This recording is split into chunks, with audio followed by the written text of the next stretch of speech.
This podcast is a member of the Place to Be Nation family. Visit us at placetobenation.com, the only place to be in your pop culture world.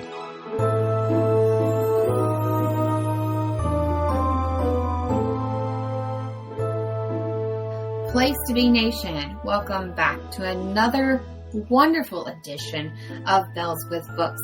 I am your host, Miranda, and of course, I am always joined by one of my dear friends, and celebrating her especially this month, Bianca. Hello!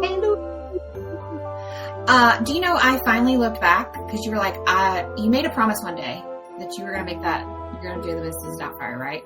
And you were like, I don't remember when it was, but you know, I'm turning all of our podcasts into YouTubes, and I found where you finally committed to that. And I think I texted it to you too. I don't remember. Yeah. It was episode 5, I think. Yeah, it was 5. Because we talked about this once. So you were like, I don't remember when it was I dedicated to doing this. And I was like, I don't either. But I'm like listening to them as I'm processing them. And I was like, there it is. I found it. Huzzah! You found the lore drop. I did. I found our lore drop for sure. But, yes, welcome, Bianca. And as I said, we're celebrating you this month. It is June 2025, so this is your birthday month. It's my birthday! Happy birthday to you. Happy... Sorry, I don't think anybody wants to hear that. I technically was in show choir in high school, but I haven't, worked on my singing, so I don't sound very good. Very much same. I was also in various choirs. I loved it. I do tell Jerry every now and then, I was like, I wonder if I were one of those people that had kept up, because it is really something you have to work and practice. You don't just... Yeah, your voice is a muscle. You have to flex it and work it. And I don't, other than in the shower in the car. And I have heard myself back and I'm like, ooh, girl, nobody want to hear that. Nobody want to hear that. But I have fun with it, and that's what matters. But well, I want to hear how our TikTok is doing, Miranda. I am very excited about how it is doing. We officially hit over 1,000 followers on TikTok. Actually, we hit 1,000. What was it? Yesterday, day before? I don't know. I messaged you guys. I was like, what? And then we've gained 10 more followers in the last 10 days. So thank you, peoples. Yeah. If you're a listener that follows us, thank you. And if you're not following us on TikTok yet, and you have TikTok, please. I put a lot of work into these videos. Miranda dedicates so much of her life to these videos, y'all. I really do. I overthink them so much. And everyone on Book Talk is so put together, and they've got their makeup on, and I'll come up with an idea, and I'll look in the mirror, and I'll be like, not right now. So to all you girlies out there that got 10,000 followers, and you always look so put together, how do you do it? Well, it's I don't know how some of these influencers do, just go into the store and filming them filling up their carts and stuff. Okay, I have tried to do that. You know I've tried to do this. I've done several. And I'm not gonna lie. People are looking at you. People are and I'm trying to whisper. And also you're holding your phone where it looks like you're just talking to yourself. So people are like, what is she doing? And well, also, I was well, you have English. A language barrier. Oh yeah. That adds to it for sure. Yeah. Yeah. They're probably this crazy English woman. Mm-hmm. Now, in major cities, I think they're numb to it because everybody pops out their camera. I think, if I go to Prague and I, film something, people are less, bothered by it because everybody's got their camera out doing the same thing. But, yeah. Here in the village, when I'm, filming through the smaller than my house Portravini, they're like, what is happening? But yeah, the people that film in Barnes & Noble, could you imagine if you still worked at Barnes? How would you feel if people were just popping in there recording all the time? Well, and see, we have at least when I worked there, we had a rule of like we had to greet everyone and we had to ask them open-ended questions. Mm-hmm. And like if your if your back is to me and I don't know you're filming, I'm just going to bebop up in your business and be like, "Hi, how can I help you today? What kind of books are you looking for?" Yeah. So I would just ruin the mood. I'm just saying. Yeah, when I recorded bookstores, I'm doing it like kind of discreetly. I won't lie. When you guys see my videos of the bookstores over here, I did one where I just flat out was like, oh, no one's in here in the English section right now, but my son and I, so like, who cares? And a worker came around the corner and just started staring at me. And I was like, TikTok. And she goes, oh, I know. I was like, okay. But I walked away, like, because I overthink. I'm a heavy overthinker, for those of you that didn't know. So I walked away and was like, that was so awkward. And I randomly will still think of that interaction and be like, oh gosh, she thinks I'm You weird. always randomly think of the most awkward moments of your life. Everyone I does, do. Well, I thought that, but according to some people I have talked to, no, they don't. Oh, well, I do. Yeah, you do. I do. I thought it was normal. Maybe they're not the normal ones. You know what? That's what we're going to go with. But yes, thank you to everyone that has been following us on TikTok. I really, really appreciate it. And so I'll give you a piece of information that I learned about thanks to TikTok. And that is that Pizza Hut is bringing back the Book It program. I love that. Did you do it when you were younger? When I was very early elementary school, because I don't remember when they got rid of it, but it didn't last long, but I vaguely remember it. I don't remember when they got rid of it either. Actually, at one point when Caden was in school, I thought it wasn't a thing anymore. So I randomly just like went to Pizza Hut and was like, do you still do this? And the lady was like, well, you could contact corporate. Like I've seen coupons for it, but like not very many. So I just randomly contacted corporate and was like, hey, are you still doing this? And they were like, oh yeah. So I think it was not that they stopped doing it. I think it's that it just kind of like wasn't as promoted as heavily. Oh, okay. Because we did it for a couple years for Caden's school. But I learned that the Book It program is back. It is a free reading incentive program for children pre-K through 6th grade. You can register online. There is an app in both Google Play and the App Store. You can register as a parent or as a school. It's called Book It Summer of Stories. So you can enroll your child to earn free pizza by reading, just like you did when Bianca and I were children. It looks similar to, what was it called? Beanstack? You know, yeah. Okay. Yeah. It looks similar. I haven't downloaded it, but I looked at like the overview pictures, and basically you set goals, you track your reading, and your students get rewarded. It's all done in a digital dashboard. I think it is still the personal pan pizza. And I did notice when I looked it up that there is if you are a teacher for pre-K through 6th grade, you can pre-enroll yourself, so your classroom, for the traditional program, which will start October 1 and run through March 31st of 2026. And you can go ahead and pre-enroll now. Ooh, can't speak. But I thought this was fantastic, essentially they're treating it like a summer reading program. Yeah.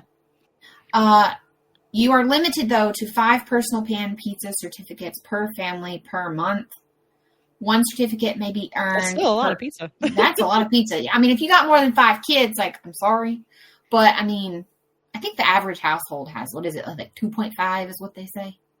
Something like that. That was a few years ago. I think it's gone down now, actually. Has it gone down? I don't know. See, I perpetuated it. I only have 1. He's too old for this. We do have Pizza Huts here, but they don't accept the stuff from, like, the As US. of 2023, it is now 1.94.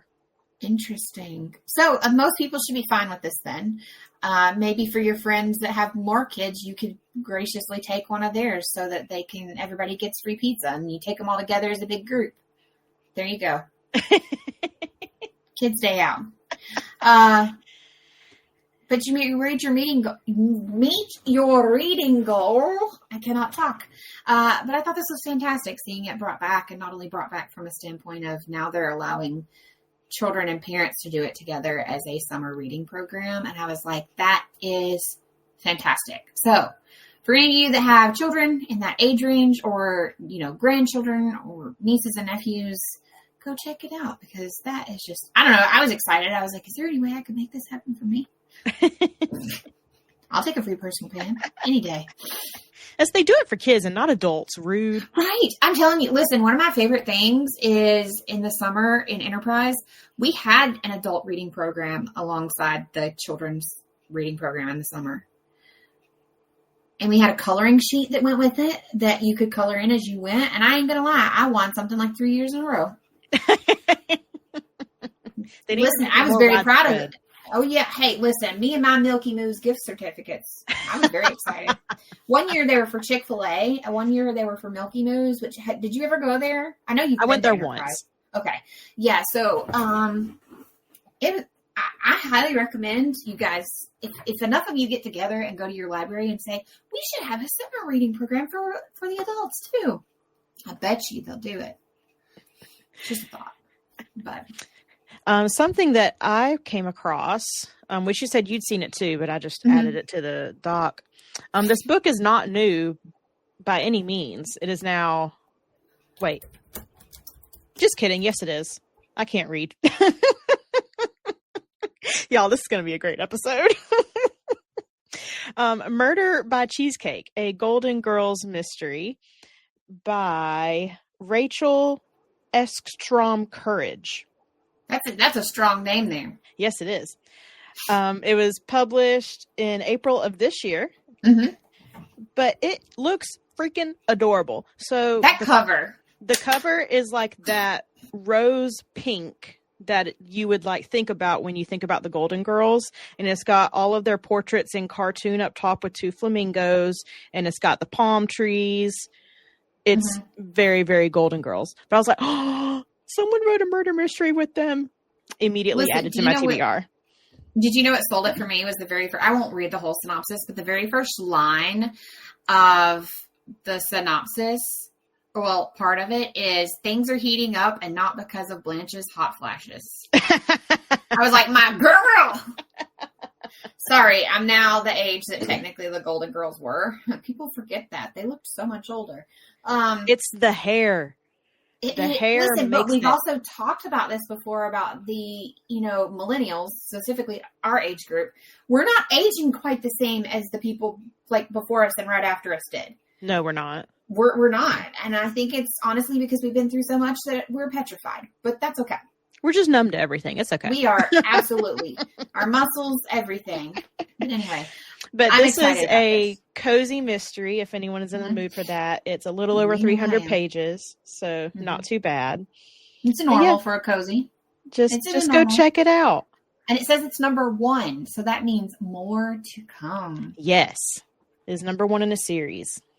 Very excited. I have not read this yet, but yeah, I saw it. Somebody was talking about it on TikTok and I meant to save it. And then in the hustle and bustle of things, forgot to, but the paperback is not expensive either. $12 for a paperback. Oh, that's good. That is really good. So go get you some Murder by Cheesecake. And then next we have V.E. Schwab's new book comes out this week. It is Bury Our Bones in the Midnight Soil. She has been teasing this on social media for about 3 years now. I know. I feel like it was forever. And I was like, this is just never, you know how we see people say, oh, I'm writing this book. I'm looking at you, Sarah J. Maas. And it never comes to fruition, or you're like, oh, okay, it's never going to happen. Like J.R.R. Martin. But no, she did it. She done did it. Finally. I actually have a friend who is going to a release party in Texas, and V.E. Schwab is supposed to be there. Oh my God. I am, Sam, if you listen to this, I'm very jealous of you. She was supposed to be coming to Czech Republic for a book event, and then I think she had to cancel. And I was like, of course. But it's okay. I also just saw this today. You may have already seen it. But I know our friend Sabrina, who is technically also the birthday girl right now. Yeah, her birthday's tomorrow. Yeah, tomorrow at the time of this recording. We have a new book announcement from Cassandra Clare. will be released spring of 2026. It's called Wicked. It's going to be the Wicked Powers trilogy. She says it is the final trilogy in her Shadowhunters Chronicles. Sure. Yeah, she says it is. And this one is going to be called The Last King of Fairy. I don't know how I feel about that. You know you gotta do it. This one time you have to do it. Do I have to, though? You do have to. I'm already on book 6 of this thing. Exactly. And it's not even coming out until next year. You'll be fine. I mean, I won't get to it for like another 4 years. No, probably not. But I've been reading this book for 2 weeks now. But yes, she says officially this is come to an end of her Shadowhunters Chronicles, which she does them in like chunks of 2, 3, 4. She does break them down pretty well, where if you only wanted to read like one set, you could. But yeah, we're getting a new and, well, it's not the final book, but final trilogy new book. So that means we get 3 more books from Cassandra Clare. And if you think about it, 2026, it's not even coming out until next year. So I bet you we won't even see the next ones until 2030. Yeah, possibly. Well, we'll probably see both of them by 2030 is my guess. She probably has deals in there with her. Well, because she's also writing that other fantasy series that I'm reading of hers. Oh yeah, the sword catcher. Sword catcher, yeah. That's supposed to be a trilogy as well. The second one of that one just came out this year. But the good thing is, if she's saying this comes out spring 2026, that means it's already at the it's already gone through its process. Like it's done. Yeah, they're probably in like the final editing stages now. Yeah, or possibly just picking out like covers and crap like that. Yeah. So that one will come in 2026. So that's for sure. In our adaptation minute segment, it's actually going to be a few minutes. We got a few things to talk about here. Yes, it is. Powerless has been optioned for a TV series over at Amazon. Powerless is by Lauren Roberts. There's been, I'll say, I guess, controversy, for lack of a better word. Mm-hmm.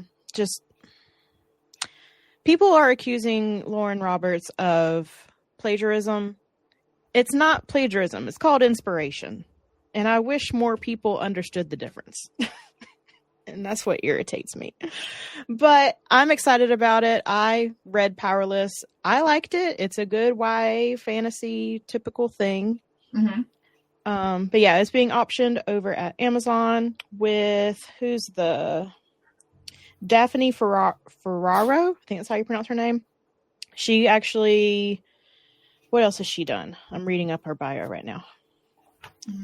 She worked on the German series Maxton Hall. I've never heard of that. I have. Okay. Haven't watched it because, but I know what it is. Ferraro serves as creator and showrunner. The executive producers are going to be the same guy that did that other show I just mentioned, Madison Jones and Jacqueline Manetta. They have not done any casting or anything like that. They haven't gotten to that spot. It's literally just optioned. Yeah. Which sometimes optioned means it's not going to happen. Yeah. It just means Amazon has the right to do what they want with it. Right. Okay. Next. Okay. This next one, I'm pretty sure everyone around the world heard my little screech when I read about this one. Paramount has acquired the rights to the Divine Rivals film adaptation. I was cracking up at your post on our Instagram. I had the zoomies. I was so excited. I was just walking around the house. So she put it on our stories, so you can't go see it anymore. But she says, the scream I scrumped. Yes. And I lost it. My love for this book knows no bounds. Listen, this duology is fantastic. Like, it is fantastic. Like, we're gonna have to do an episode when it gets closer to, because I'm gonna put it out there in the universe. This is happening, so when it gets closer to time for this coming out, we're gonna do an episode on it. We should watch it, or we should talk about the books one month and then the next month watch it and compare. Yeah. But yeah, this is gonna be a movie, which I'm kind of sad about. I wish it would be a series just because the books are kind of dense. They have the potential to definitely be a television series. Yeah, but this is if you do it well, though, the movie will be fine. Yeah. Okay. And then let's see, where are we? How to Train Your Dragon comes out June 13th. The live adaptation. Did you see? Oh my God, my brain just went dead on her name. It's Carissa, isn't it? The main girl. No. Hang on. Brain is buffering. Cressida Cowell, the author, the creator of this universe, the author of How to Train Your Dragon.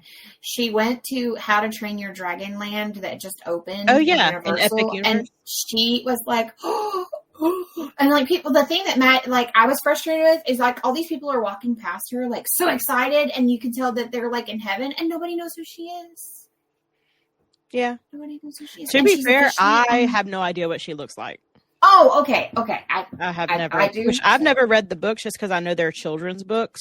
They are, but I read them with Caden. Yeah, and they're fantastic. And I follow her on TikTok now that I see her. That's what I was going to say. She just brought herself to TikTok. She doesn't have very many videos right now, but she just came to TikTok as well, and the love for her is huge. She seemed very, very sweet and genuine. I was like, I love you immediately. Anything I've ever seen her in. But I want to say the first How to Train Your Dragon book came out. Oh gosh. It was early 2000s. Yeah. It's like 2002, 2003, somewhere around in there. Something like that. But so my brothers were still pretty young at this point as well. And then this was at my peak of babysitting children still too. And then Caden found them later. So I have read them. And I think if you're a person that has any interest in lower grade, they're fantastic. And the animated adaptations did a really good job with them. I absolutely love the animated movies. I think they're fantastic. And when I heard that they were doing the theme park, I was like, sign me up. Exactly. That may be on my list of what's Miranda going to do when she gets back to America? Oh, she going to go to the Dragon World? I'm already planning for that to be our vacation next year. Sounds it is already on the list. Hey, Brad, I'm coming too. What? So next we have We Were Liars, comes out June 18th on Amazon Prime. Have you read this one? No, it's been on my list to read this whole time. Well, let me take that back. Is this the one? There's two that have a very similar name. Yes. Well, the sequel is, it's basically the same thing. Hold on. No, I have not read this one. Okay. I read it 2 years ago, and it's one of those books where you never know what is real and what isn't. I love those kind of books. Sign me up. So if that's your thing, you will love it. That's definitely my thing. I'm trying to find, it's E. Lockhart. Take me to her page. Because I know what you mean. It's a quick book. It's only 242 pages. Oh yeah, it's super short. I read it in a day. Yeah, the prequel came out after, but it's called Family of Liars. Yeah, no, there's another book series that the first book, or it's an individual. There's a book I was given an arc of through, what's that thing? NetGalley? Anyway, yes. And it's something Liars, and it's also a YA book. And so I had to look and see if it was, and it's not the same book. But I feel like that's a thing right now. Kind of in the romantic world, there's a court of blank and blank. Yeah. There's something liars, or this was liars, or we were liars, or they were liars. That's big right now in YA. Everybody's lying over there. And you talk about the next one because I don't know anything about that. So it's not a series that I have personally read, but I have a lot of friends that have read it, and I see it a lot on TikTok. It is a sports romance series, and it's Elle Kennedy's Off Campus series. They're getting a TV adaptation done by Amazon, they actually have our frontrunners cast. So, like, this is not an option. This is like we're doing it. Ella Bright and Belmont Camille have been cast as Hannah Wells and Garrett Graham. So the first one that they're covering is The Deal, it looks like. Because my understanding is there's multiple books in this series. I know you said you haven't read it, but you're going to be more familiar with than I am. Is this romance in like Bianca Nono romance? Or is it like cutesy like Emily Henry? I mean, Emily Henry still has Bianca Nono moments, but it's definitely more of like a cutesy vibe. I want to say there are spicy scenes, but because I haven't read it, I can't tell you how spicy. Okay. Let me see if there's a site that tells you like spicy level. Let me see if type. Yeah. Okay. According to AI, ChatGPT, because that dumb thing is everywhere now, it says The Deal is rated a 3 out of 5 in terms of spice. It does have intimate scenes. The focus is more on an emotional journey and the building of relationship between characters. This is according to Reddit now. I'm now looking at Reddit. I'm looking at you. They're saying 3 spicy peppers out of 5. But see, I feel like I can't trust that because my pepper tolerance may be different than your pepper tolerance. Okay, so maybe if it says 3 out of 5, it's 5 out of 5. But it's like, apparently it's like fake relationship. Okay, fake dating. Okay. Yeah, fake dating. I do like the fake dating trope, though. It's like sports romance, new adult, contemporary college. So I'll just give you a synopsis real quick. She's about to make a deal with a college bad boy. Hannah Wells has finally found someone who turns her on. But while she might be confident in every other area of her life, she's carrying around a full set of baggage when it comes to the sex and seduction. If she wants to get her crush's attention, she'll have to step out of her comfort zone and make him take notice, even if it means tutoring the annoying, childish, cocky captain of the hockey team in exchange for a pretend date. And it's going to be oh so good. Oh so good. Oh so good. This came out in February of 2015. It's 360 pages long if you are interested in checking it out before the series comes around. Again, I haven't read it. I have friends that have read it. It looks like a lot of my friends have rated it between 3 and 5 stars. Oh, guys, you aren't helping me. Guys aren't helping me. And then this next one you have listed, I haven't read this, but one of my favorite. Ooh, sorry. Babe just jumped off the back of my chair and I catapulted forward and my face hit the microphone. Oh, well, at least it's not me falling out of a chair, but you know. We are so chaotic. I love us. This is us, though. One of my favorite book talkers has been raving about this book, The Devils by Joe Abercrombie. Yes. You have James Cameron has acquired the rights to it. Yes. I saw that today. James Cameron has acquired the rights to The Devils by Joe Abercrombie. So... But see, what does that mean when an individual person acquires the rights? That means he, as a director, producer, whatever, wants this movie. He wants to make this film happen. It's not just so now is he connected with a production house? Does he own one, or is he going to get it and then pitch it to different houses? Listen, it's James Cameron. If James Cameron comes to you and say, "I got this movie," you really think they're going to tell him no? I mean, people are stupid. You are correct. James Cameron actually formed his own production company called Lightstorm Entertainment. Oh, okay. I did not know that. He did that in 1990. Oh, that's older than me.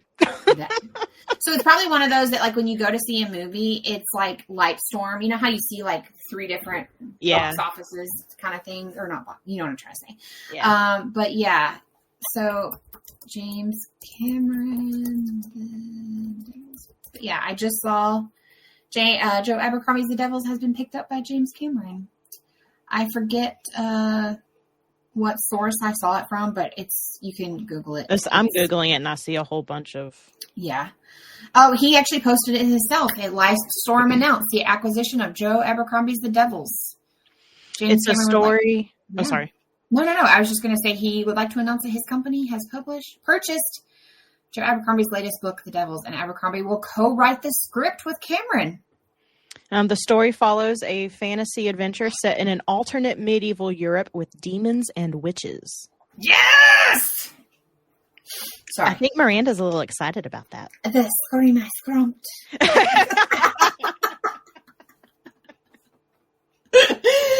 You're welcome. That is 100% a Miranda book. Wait, you're in medieval Europe and you got witches and demons?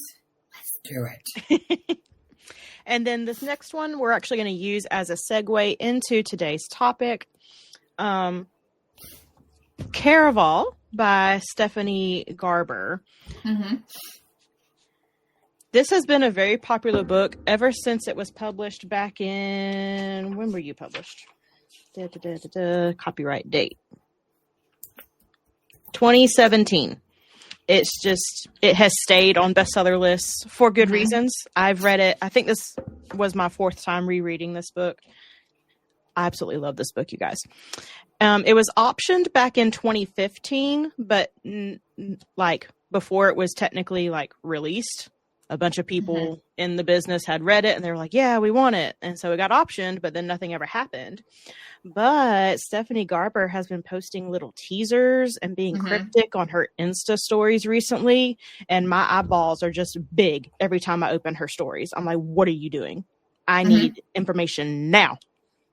And of course, it's something that has to do with her book that's coming out later this year, which congratulations. That's great. I'm proud of you. But I need Caraval news. You would think. You'd think it'd be there. But she keeps posting it and teasing it. And she just needs to come out and say it. I hate being toyed with. I know. And what I really hate is when their publishing houses are like, hey, we need you to talk about this, but you can't, you have to be vague. And you're like, oh. Because I've seen that a lot from authors I really love lately. They're like, I have something to tell you guys, but I can't really say it. And I'm like, then don't tell us you have something to say. Because I'm an overthinker. So I'm literally going to sit here and be like, what is it? What is it? What is it? Which, listen, and if this is all leading up to just another cover of Caraval, you're going to hear another scream, and it's going to be a bad scream. Because there have been 50 million different covers and special editions for Caraval. It's not going to be one that she scrumped, that's for sure. It's going to be bad. Oh, I'm so tired of seeing different. They're all beautiful. They are all pretty. Mm-hmm. But I don't need another announcement for that. I'm just saying. I don't either. Okay. But now we're going to dive into today's episode. So, boys and girls. I know. So, if you are new here, on the birth month of one host, you get to choose what we do. Sometimes it be a theme and each person reads a different book. Sometimes we make the person read a book that we love, whether we care if they love it or not. And that is not like foreshadowing. It's that unfortunately I made Bianca read a book that she did not like twice. And I loved them and still do. But yes, so Bianca got to choose, and she's actually been telling me for a while, you need to read this book. I've been telling you since 2017. The problem is I don't like being told what to do. And when somebody's like, you have to, I'm like, no, I don't. Okay, listen. So Bianca has been telling me about this book for a while, and so this time she said, you know what?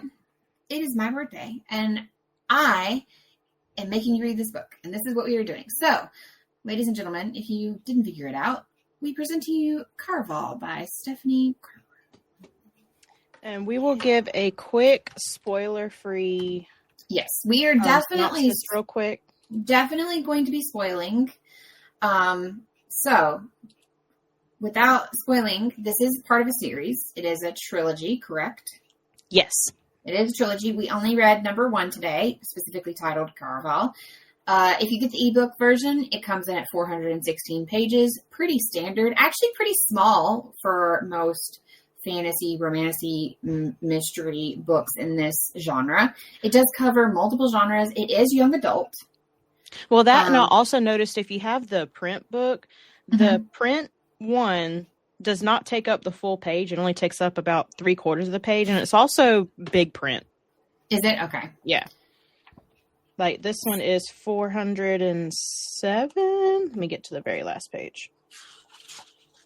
Yes, 407. And if it was in like normal print, it'd probably be closer to like 375. Yeah. So it's not a very long book. So I definitely think you should be able to finish it quickly.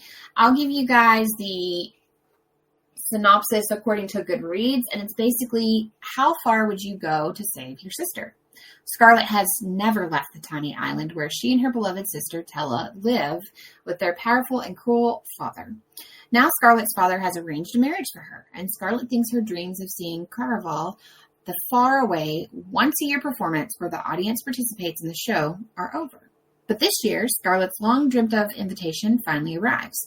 With the help of a mysterious sailor, Tella whisks Scarlet away to the show. Only, as soon as they arrive, Tella is kidnapped by Caraval's mastermind organizer. It turns out that this season's Caraval revolves around Tella, and whoever finds her first is the winner. Scarlet has been told that everything that happens during Caraval is only an elaborate performance, but she nevertheless becomes enmeshed in a game of love, heartbreak, and magic with the other players in the game.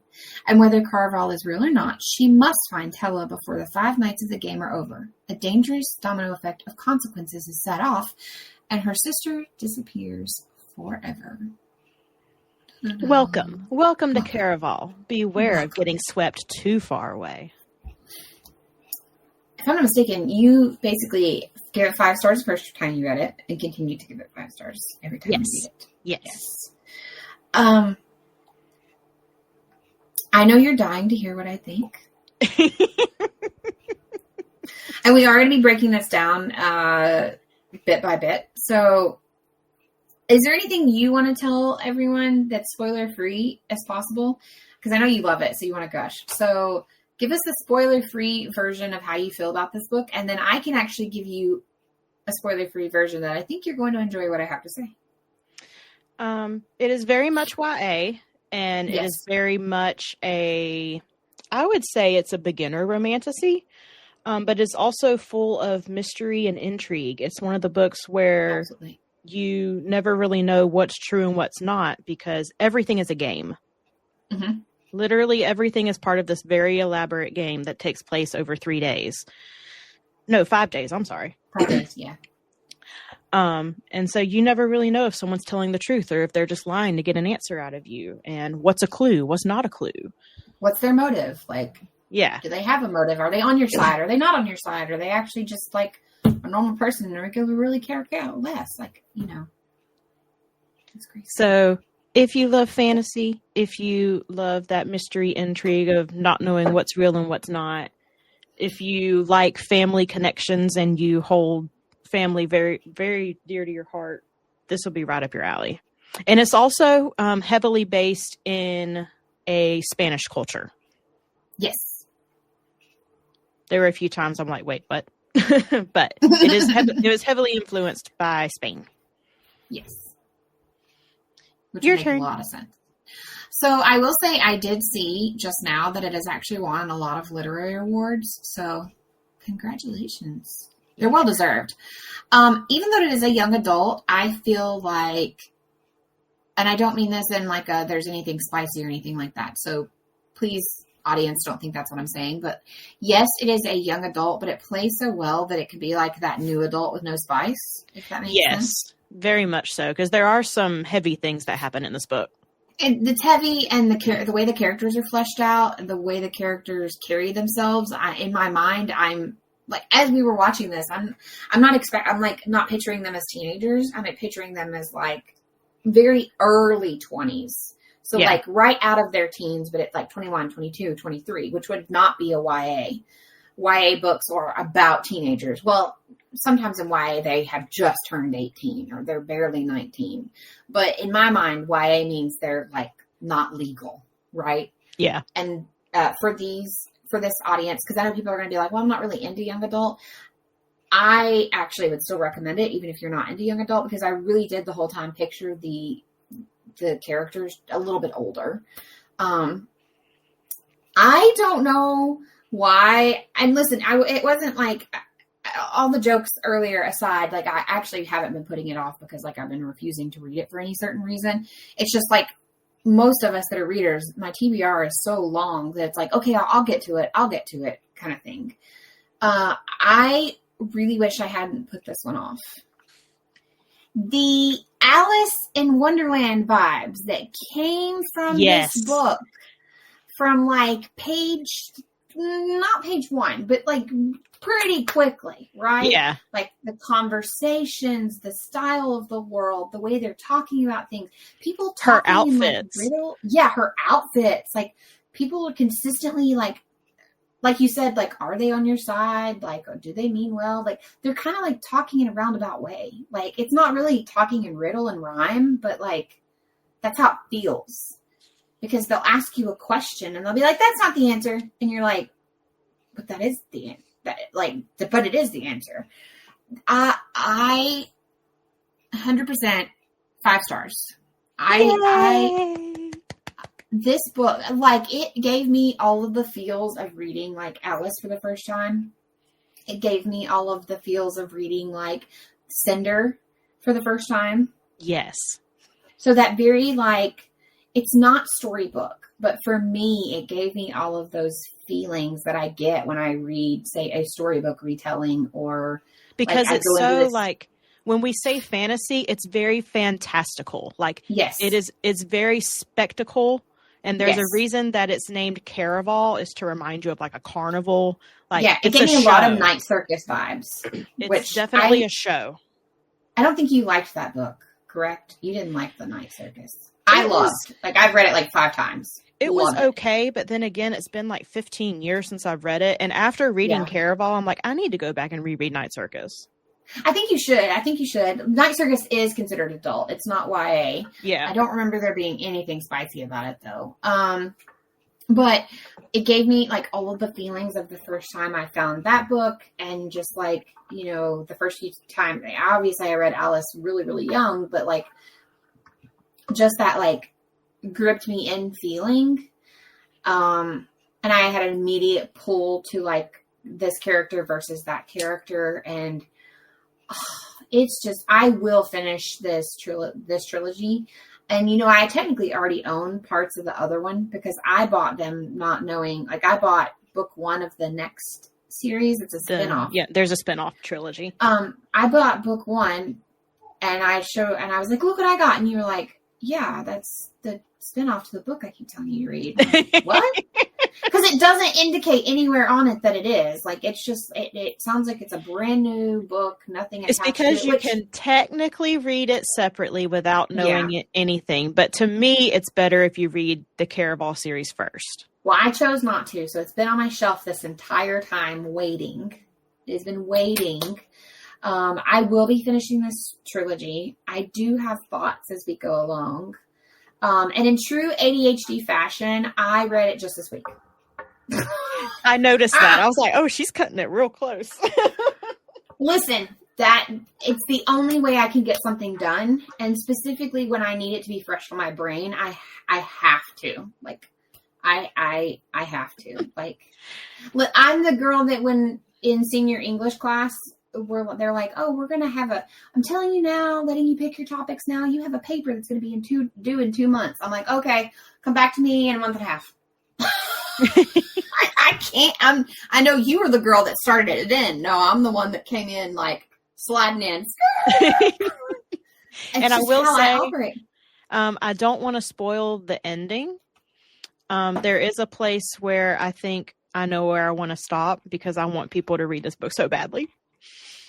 So we're gonna spoil like 75% of it.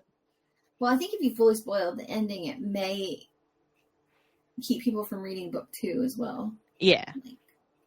So the majority of this book is going to be spoiled. So we start with chapter 1, and it says it took 7 years to get the letter right. And it's actual, like when you have the print book, there are actual letters with handwriting. And it starts with Scarlet, who at the time is 10, and you can tell that it's very clearly a child's handwriting. Yes. She says, "Dear Mr. Caraval Master, my name is Scarlet, but I'm writing this letter for my sister Donatella. It's going to be her birthday soon, and she would very much like to see you and your amazing Caraval players. Her birthday is the 37th day of the growing season. It would be the most wonderfulest birthday ever if you came. Most hopefully, Scarlet." And then we have one the next year, and you can tell the handwriting is a little bit better. She's gotten a little bit older. She says, "Dear Mr. Caraval Master, it's Scarlet again. Did you get my last letter? This year, my sister says she's too old to celebrate birthdays, but I think she's just upset you never came to Trista." That's the island where they live. "This growing season, she'll be 10 and I'll be 11. She won't admit it, but she'd still very much like to see you and your wondrous Caraval players. Most hopefully, Scarlet." And then we have 2 letters basically back to back in the same year. "Dear Caraval Master Legend, I'm sorry I got your name wrong in those other letters. I hope that's not why you haven't come to Trista. My little sister's birthday wasn't the only reason I wanted you to bring your amazing Caraval players here. I'd love to see them too. Sorry this letter is short. My father will be angry if he catches me writing to you. Most hopefully, Scarlet." And then, "Dear Caraval Master Legend, I just heard the news and I wanted to send my condolences. Even though you still haven't come to Trista or responded to any of my letters, I know you're not a murderer. I was very sorry to hear you won't be traveling for a while. Most kindly." And then we skip a few years. She says, "Dear Master Legend, do you remember me, Scarlet, from the Conquered Isle of Trista? I know it's been a few years since I wrote. I heard you and your players have started performing again. My sister told me that you never visit the same place twice, but a lot has changed since you visited here 50 years ago, and I truly don't believe anyone would like to see one of your performances more than I would." Another year. "Dear Master Legend, I heard you visited the capital of the Southern Empire last year, and I changed the color of the sky. Is that true? I actually tried attending with my sister, but we were not supposed to leave the Isle. Sometimes I believe I'll never go further than the Isles. I suppose that's why I've wanted you and your players to come here so badly.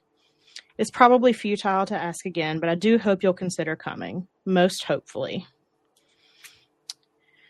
And then, "Dear Master Legend, this will be my final letter. I'm going to be married soon, so it's probably best you and your players don't come to Trista this year." But then we have a brand new letter with brand new script. "Dear Scarlet Dragna from the Conquered Isles of Trista, congratulations on your upcoming nuptials. I'm sorry I cannot bring my players to Trista. We're not traveling this year. Our next performance is by invitation only, but I look forward to meeting you and your fiancé if you can find a way to leave your isle and join us.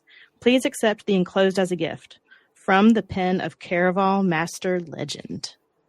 What? Took him long enough. So Scarlet is trying desperately to go visit Caraval Master Legend. His name is Legend. He runs this traveling show or game, if you want to call it. Mm-hmm. And she wants him to come visit because she cannot leave her isle. And that's basically all of chapter 1. Chapter 2, Scarlet, she goes by various nicknames. A lot of times it's Scar.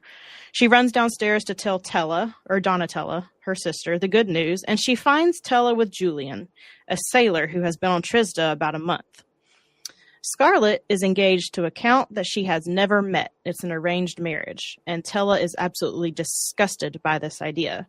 She also knows that if their father catches Tella with Julian, it will literally be the end of the world.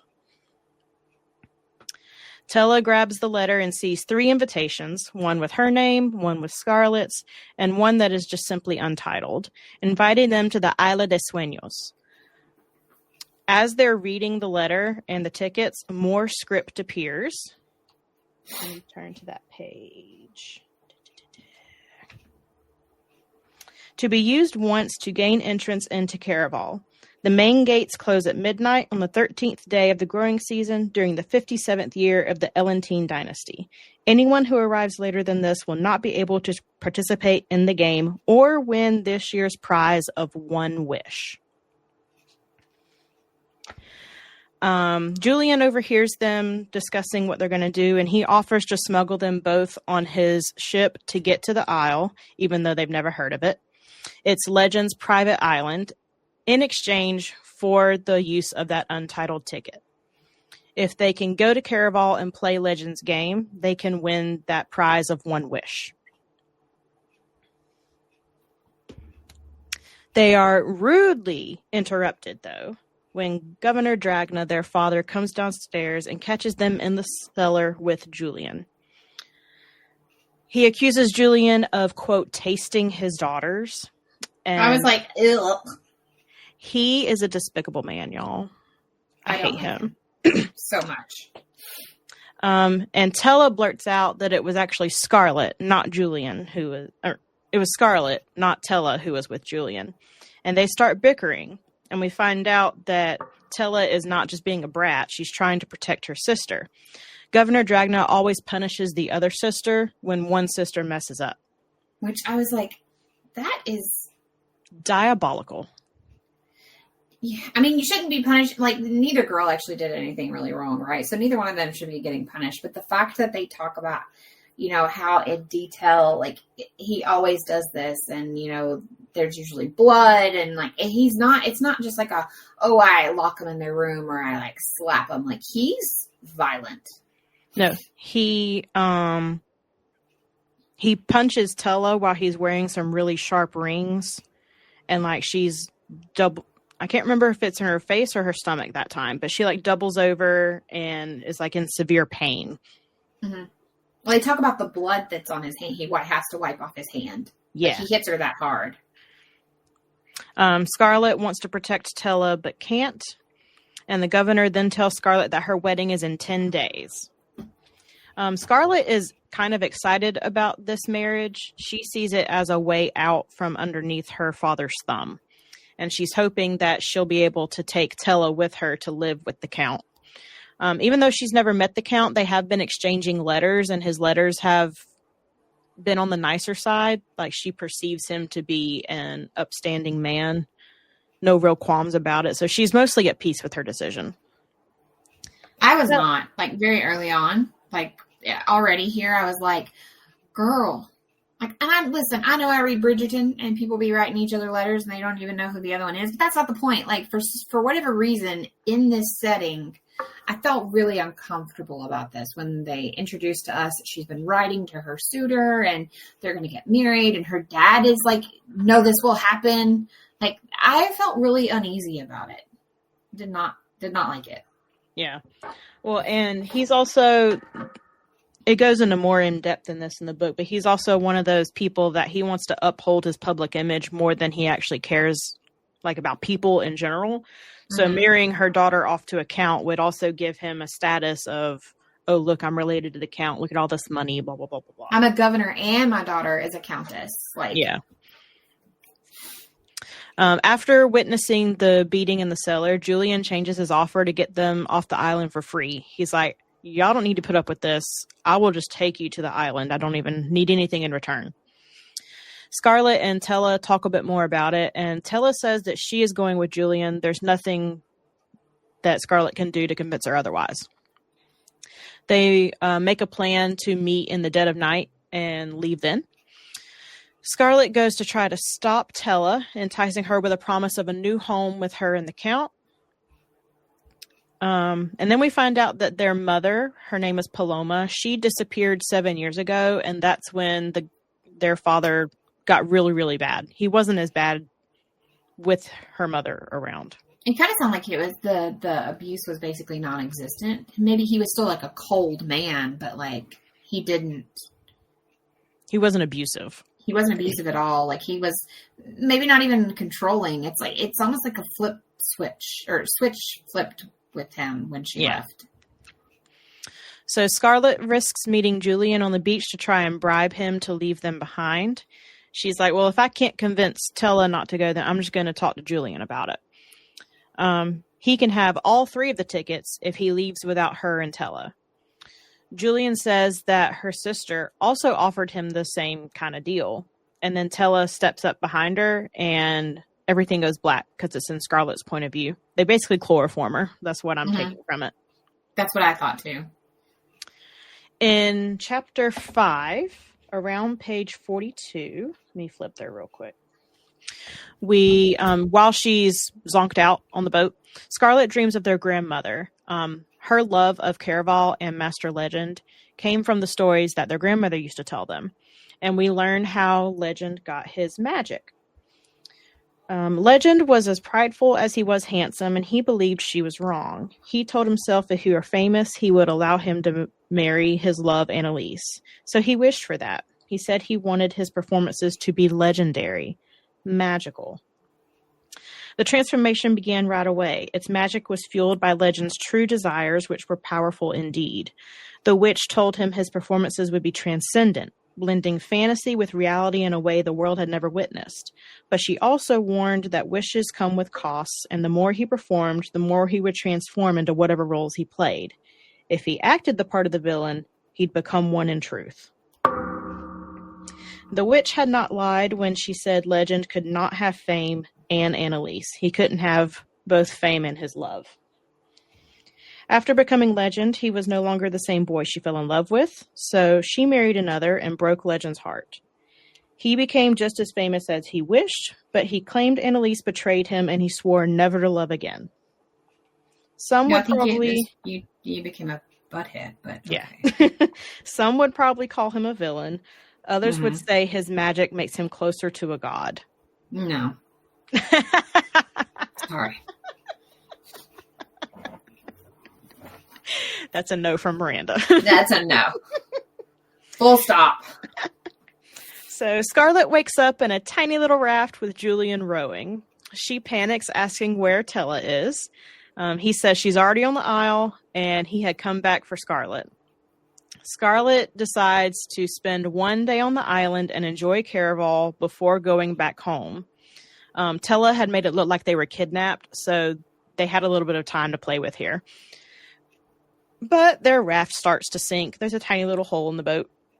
They are forced to swim the rest of the way to shore. Once they finally get to shore, there is no sign of Tella anywhere, and it's freezing with snow on the ground, so they're wet and it's super duper cold. Julian and Scarlett decide to make their way towards the smoke that they see in the distance before they freeze to death. As they're walking through the jungle, they eventually find a paved road, and it leads to streets and shops with snow completely covering everything. But it's important to note that the snow is undisturbed. Like, there's no footprints or anything like that anywhere. It's very eerie, but all of the shops sell very strange things. Mm-hmm. Page 60. There were bowler hats covered in taxidermy crows, parasol holsters, women's headbands studded with human teeth, mirrors that could reflect the darkness in a person's soul. And she's just like, I'm just super cold. I think I'm just hallucinating right now. This is all very weird. They try to go into a few of the shops, but the doors are locked. And they boast of selling things like fallen stars and seeds to grow wishes. Odette's Ocular sold sunglasses that saw the future. Next to Odette's, a banner claimed its shop proprietor could fix broken imaginations. So they try to go in all these shops, but they're all locked, except for one, the clock shop. It has a sign that says always open. There's a fireplace roaring, and there's already a change of clothes waiting for them with a note from Legend. Scarlett is given like the most drabbiest drab of dresses. It's very brown and neutral, and it's just kind of looks like a potato sack. However, once she puts it on, it turns into a series of reds that is absolutely stunning.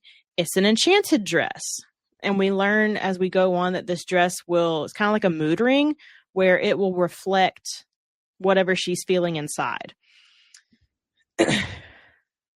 Miranda got kicked out. She will be right back in just a moment, hopefully. So y'all get to listen to me babble for a little bit. When she comes back, I'll just catch her up to where I am, I guess.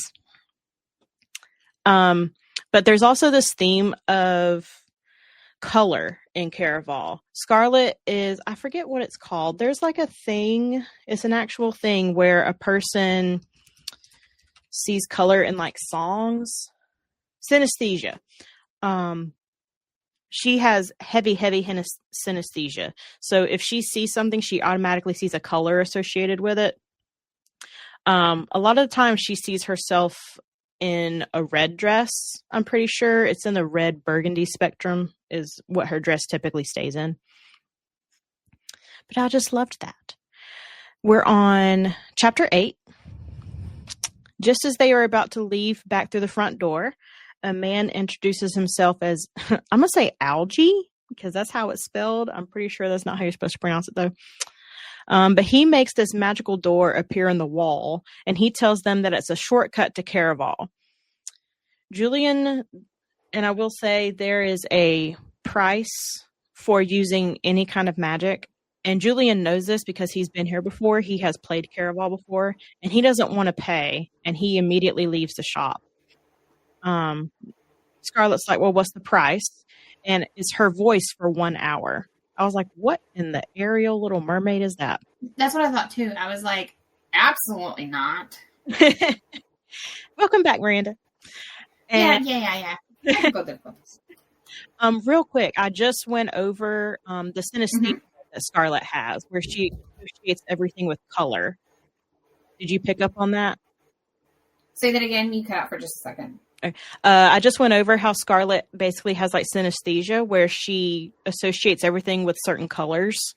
Like when you're reading the book, everything has a specific color associated with it. Yeah, she like notates like how things are like, oh, it's like this, or oh, it's like that. And a lot of it was influenced, or not influenced, but it was shown with her enchanted dress that she was gifted. Mm-hmm. Her dress was always changing color depending on how she was feeling and the mood she was in, stuff like that. But so she decides to not do that. She doesn't want to risk losing her voice and seeing Tella somewhere and not being able to call out to her. That was her immediate thought. She was like, no, I'm going to go outside with Julian. So the man disappears inside the door and it dissolves back into the wall. She heads back outside and Julian's there waiting for her. So they hurry to follow the smoke leading them to Caraval. They arrive at the gate basically just in time, and they are met by a woman on a unicycle. Julian hands over their tickets, and the woman gives them a word of warning. She says, if you're here to play the game... Oh, wait, no, that's not it. I feel like a lot of people give warnings in this book. Like a lot of people here we are go. You shouldn't do that. Yeah. She says, this will be repeated once again when you're inside. Welcome to Caraval, the grandest show on land or by sea. Inside, you'll experience more wonders than most people see in a lifetime. You can sip magic from a cup and buy dreams in bottles. But before you fully enter our world, you must remember it's all a game. What happens beyond this gate may frighten or excite you, but don't let any of it trick you. We will try to convince you it's real, but all of it is a performance, a world built on make-believe. So while we want you to get swept away, be careful of being swept away too far. Dreams that come true can be beautiful, but they can also turn into nightmares when people don't wake up. Mm-hmm. Chapter 9. Well, first, so this book is split up not only into chapters, but in different sections as well. So now this section is called The Night of Caraval Eve. And then chapter 9, we basically just get some backstory from Julian. I'm putting that in bold letters there. It's basically how he knows about Caraval and how he has kind of all this insider information that he's been feeding Scarlett. And he admits that he has played Caraval before. She instantly gets like this level of distrust because why wouldn't he tell her that from the very get-go?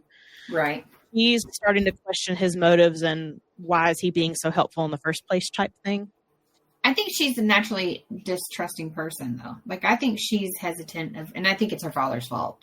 Oh, yeah, but, like, definitely. I think she's a very just, like, which is so weird that she's so in on this, like, suitor husband, right? It's like, because she's, like, so trusting that, like, this is going to be perfect and this is my answer out. But you quickly see how distrusting she is of, like, everyone else but Tella. Yeah. You know, Tella's actually the one that deceived her. But anyway, just saying, like. So they go in. Scarlett and Julian enter this house that isn't really a house. I always think of it as kind of like Haunted Mansion at Disney World, where you think you're walking into like this mansion, but it like ever slowly keeps expanding, and you're like, dang, how big is this house? That's basically what I think. And they look at the world of Caraval, and it is absolutely spectacular. I'm trying to find some descriptions. The turreted mansion was not what it seemed from the outside. The doors Scarlett and Julian stepped through led them not into a house, but onto a balcony, although the balcony was probably the size of a small home. Roofed by a canopy of crystal chandeliers, carpeted in plush cranberry rugs, and lined with gilded golden rails and spindles that arched around heavy red velvet drapes. The drapes swished shut. Ooh, that's hard to say. A moment after Scarlett and Julian entered, but it was long enough for Scarlett to glimpse the grandeur that lay beyond. There's at least a dozen other balconies there, and everything looks like a miniature kingdom. Which I'll say, this, I know you haven't read this series, and you probably won't, because it's very heavy fae kind of thing. Yeah. But do you know the trilogy by Amanda Hawking? No. Okay. So when I found it, it was one of those like indie, you couldn't buy it on the shelf anywhere kind of thing. It was only like an e-reader, or you had to buy it through like Amazon or whatever. But for whatever reason, when they're describing this house, and it's not the same. It's like, I know somebody who's read the Troll trilogy is going to be like, that's not how they describe the palace. No, you're right. It's not. But it made me heavily think of that world, and like just the way it was done. It really gave me those vibes again. I'm just gonna. So we get that it's a very elaborate world, and basically behind each balcony is like a glimpse into a different world. Like in Valkyrie Wonderland. Yes. She pulls back one of the curtains and she sees cobblestone streets, only this hamlet's not abandoned like the one they just were in. It looks like a storybook come to life. Mm-hmm. She sees bright pointy rooftops, moss-covered towers, gingerbread cottages, gleaming gold bridges, brick streets, and bubbling fountains. It just sounds wonderful and gorgeous, and I want to be there right now. I would love every part of it. This man named Rupert once again reads them the rules of the game, which is basically what I just read earlier. Then they pull out contracts for Julian and Scarlett to sign by putting a drop of blood on them. Basically says, whatever happens here stays here. If you do something stupid, it reflects in your real life. The warnings are very real. Don't get swept up too much in the game. The game starts at sunset the next day, and it goes on for 5 days. Although Scarlett is only planning to find Tella and head home tomorrow. So she's like, I have a plan. We're only going to be here a day. I don't need to worry about any of this. They are instructed to head to La Serpiente de Cristal, their lodgings for the night, and their first of 5 clues will be located there. And they have to get there before sunrise. So this game also takes place at night. They are supposed to basically be night owls and sleep during the day. Mm-hmm. Everything locks at sunrise. Everything is also kind of set up on like little islands. So while there's like roads, the main, if you want to say highways, I guess, are going to be the canals.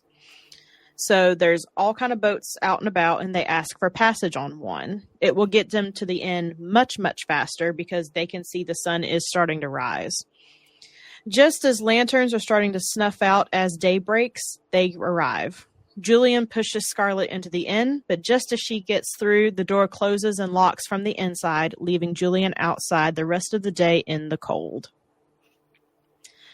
Chapter 11, Scarlet is like panicking. She's like, how can I get Julian in here with me? If he stays out there, he's going to freeze to death. Mm-hmm. She goes to the innkeeper and she's like, how can I convince this woman that he needs to come inside? Like, there's got to be a bend to the rules. I was screaming the whole time, right?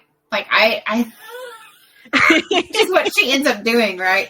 But I'm like yelling as I'm reading this because he's already done it. He's done it multiple times. Like, it's how he got them into, remember, oh, I've never seen a ticket with no name on it before. Like, oh, well, you should have told me who you were. And I'm like, just say bye.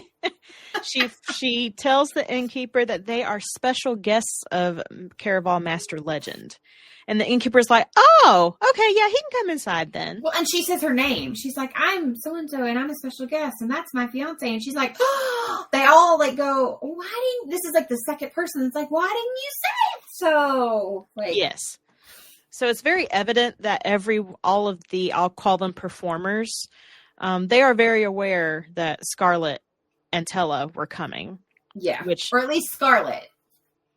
Well, it has to be Tella too. We'll get to that in a second. Well, we'll get to that, but at this point, I'm saying at least Scarlet. Yeah. So they're given their room keys, and they are separate room keys, and they head upstairs. Scarlet enters her room, and she makes sure, like, she sees Julian's door, and she's like, okay, he's going in his room. So she enters her room, closes the door, and then the wall moves off to the side, and Julian walks in. So even though they have separate rooms and separate keys, it all leads to one room. Do you know what I did immediately? What? I went, one bed. One bed. Scarlet is very irritated. She's like, I am not spending a night in a room with him. This is improper. She throws a tantrum. Literally. She is very concerned about appearances, and I think that also stems from her father. That has everything to do with she doesn't want to get beat. Or she doesn't want her sister to get beat, essentially. Like, yeah. Scarlet is just about to leave and ask if they can have actually separate rooms when an envelope appears with her name on it. Chapter 12. Inside the envelope is a glass key with Donatella's name on it.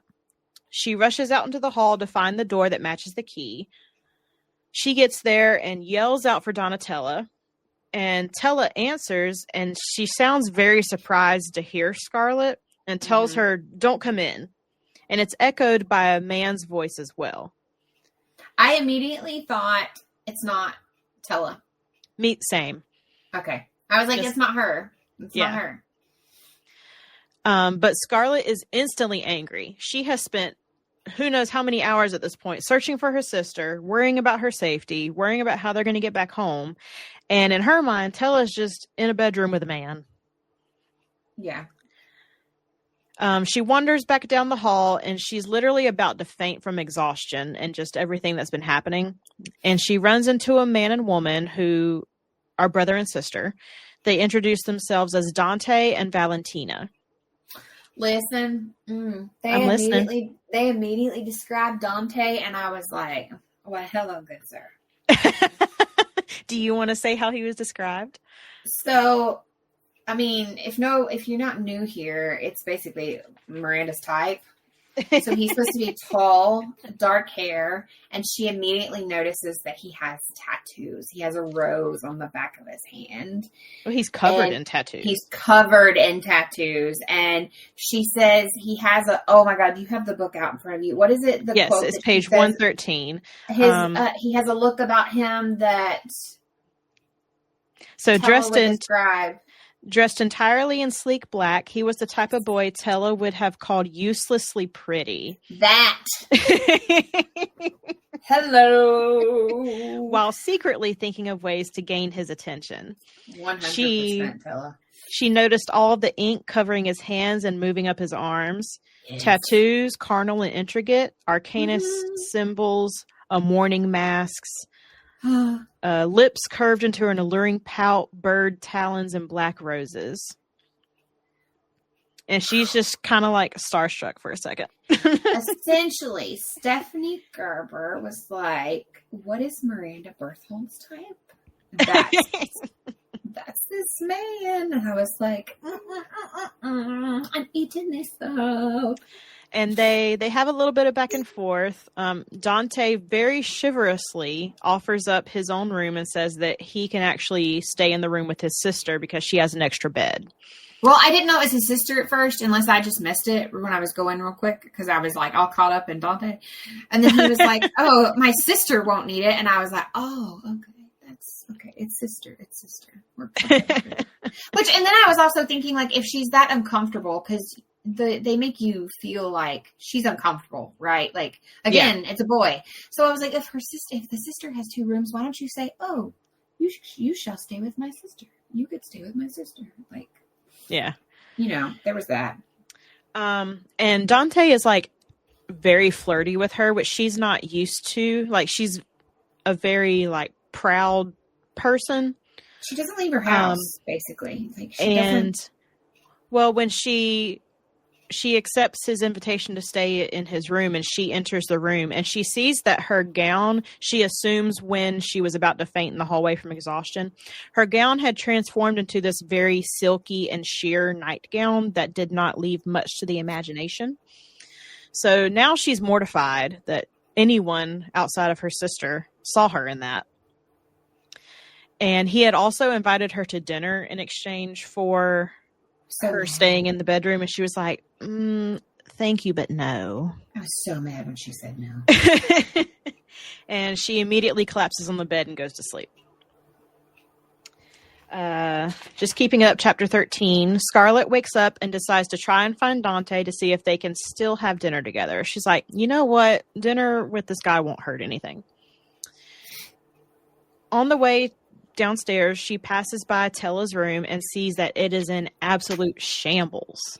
Like, stuff is just thrown everywhere. It's in disarray. Like, this is not something like Tella's a kind of messy person, but not where it looks like it's been ransacked. Mm-hmm. She's sure that something terrible had happened, especially since she had heard a man's voice in there with her.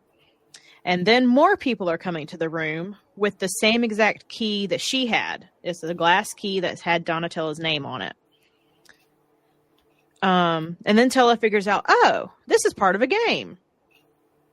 A man grabs a pair of earrings, and Scarlett is like very attached to the earrings, and she doesn't know why Tella had brought them in the first place.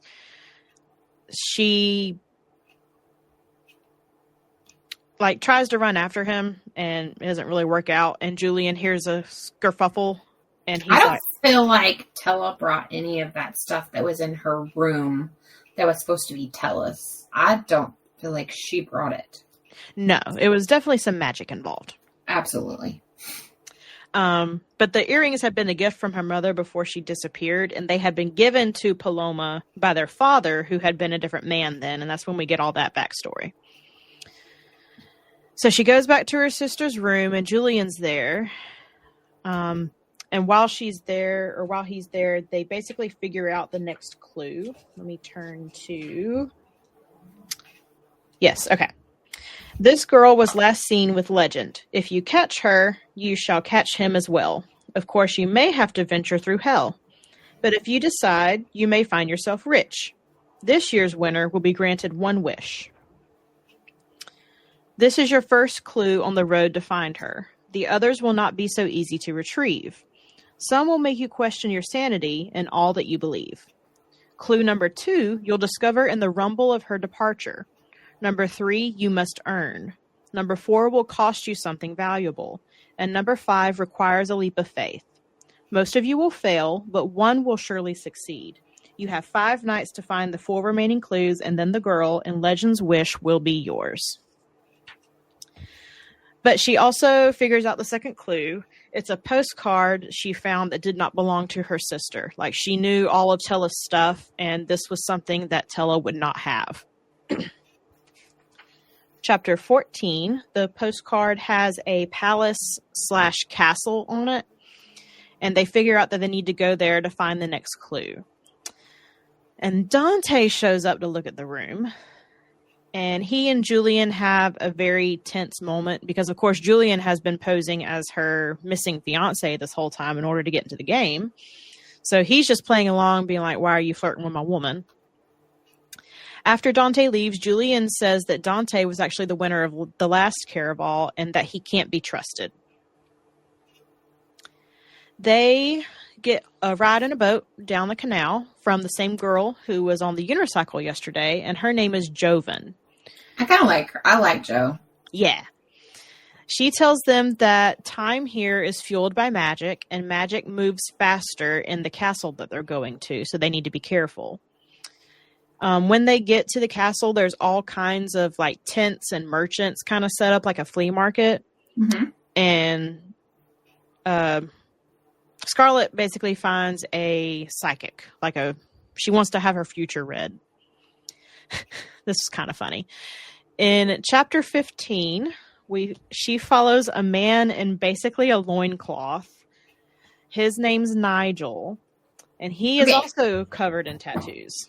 Yes, but this one was different. This was I was not salivating over this man, but I was very intrigued by him. The concept is really cool, which I'm sure you're going to explain in just a second. His tattoos. Yeah. Well, his tattoos actually move. So he has moving portraits all over his skin. And they serve purpose. There's a reason why he has his.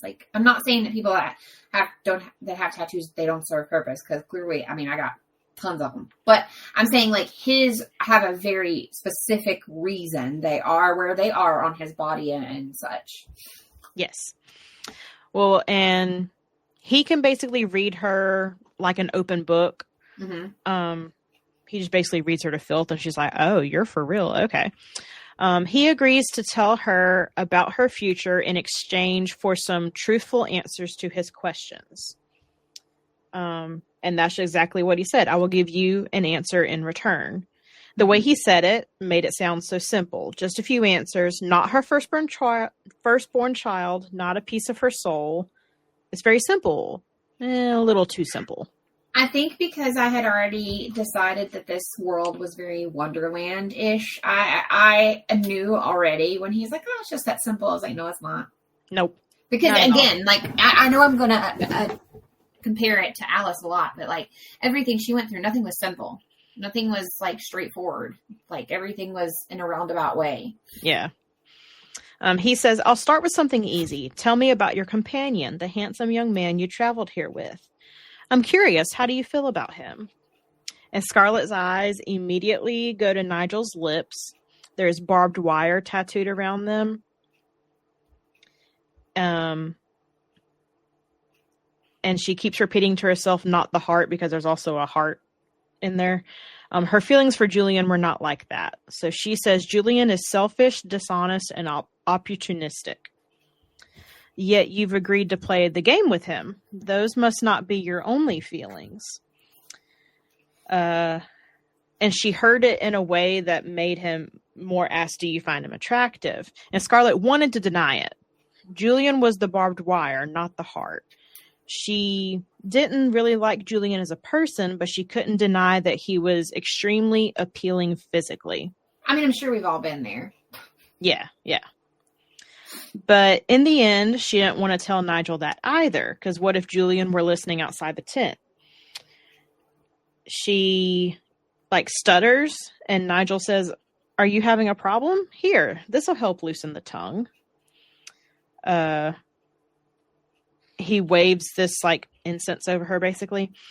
And Scarlett opens her mouth again, and the words just pour out. I think he's the most attractive person I've ever seen. And she immediately claps her hand over her mouth oh, crap, did I say that out loud? But then she also says, I also think he's thoroughly full of himself. Accurate. He's like, okay, now what 2 questions do you want to ask me? They go on for a little bit. The first question is, the person I'm going to marry, can you tell me what sort of man he is? Is he a good, honest person? Which, I had a problem with this question. Okay. She's asking it under the pretense of she thinks 100%, no qualms about it, she is marrying our count. Yeah. Right? But in my mind, I was like, but you don't know that for sure. Like, yes, you're supposed to in X amount of days, but like now you're at Caraval and like there's all these things happening. Like, you don't know for sure. So how do you know the answer he's going to give you pertains to the person you think you're asking about? Yeah. Because again, people here, even when they're being truthful, aren't necessarily giving you the answer to the question you think you're asking. Yep. So, and then, and immediately after she asks that question, she regrets not asking about her sister first. Because in her mind, she should have only been thinking of Tella, because that's why she's here in the first place. But Nigel says, no one is truly honest. Even if we don't lie to others, we often lie to ourselves. And the word good means different things to different people. accurate. He kind of sits there for a second and he says more. I'm sorry, but the man you will marry is not what you would call good. At one time, perhaps, but he has turned from that path, and it is not yet clear if he will turn back. Basically goes on for a little bit.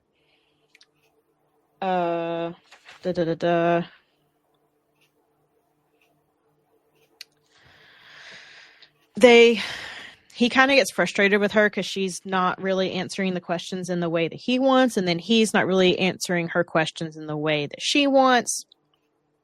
And he gives a very vague response to like end their conversation, and he tells her to follow the boy with the black heart, or the heart of black is how he phrases it. Which I immediately thought Dante. Yes. She's not thinking Dante, but I was like, ooh, Dante. It's got to be Dante, right? Because, like, well, the way he was introduced to us, I'm just, like, thinking, like, oh, this is a foreshadowing thing. Like, it's got to be Dante, right? Yeah, his exact words were, if you want to win this game, you should forget about your wedding. And if you want to find your sister, you will not find her in this Castillo.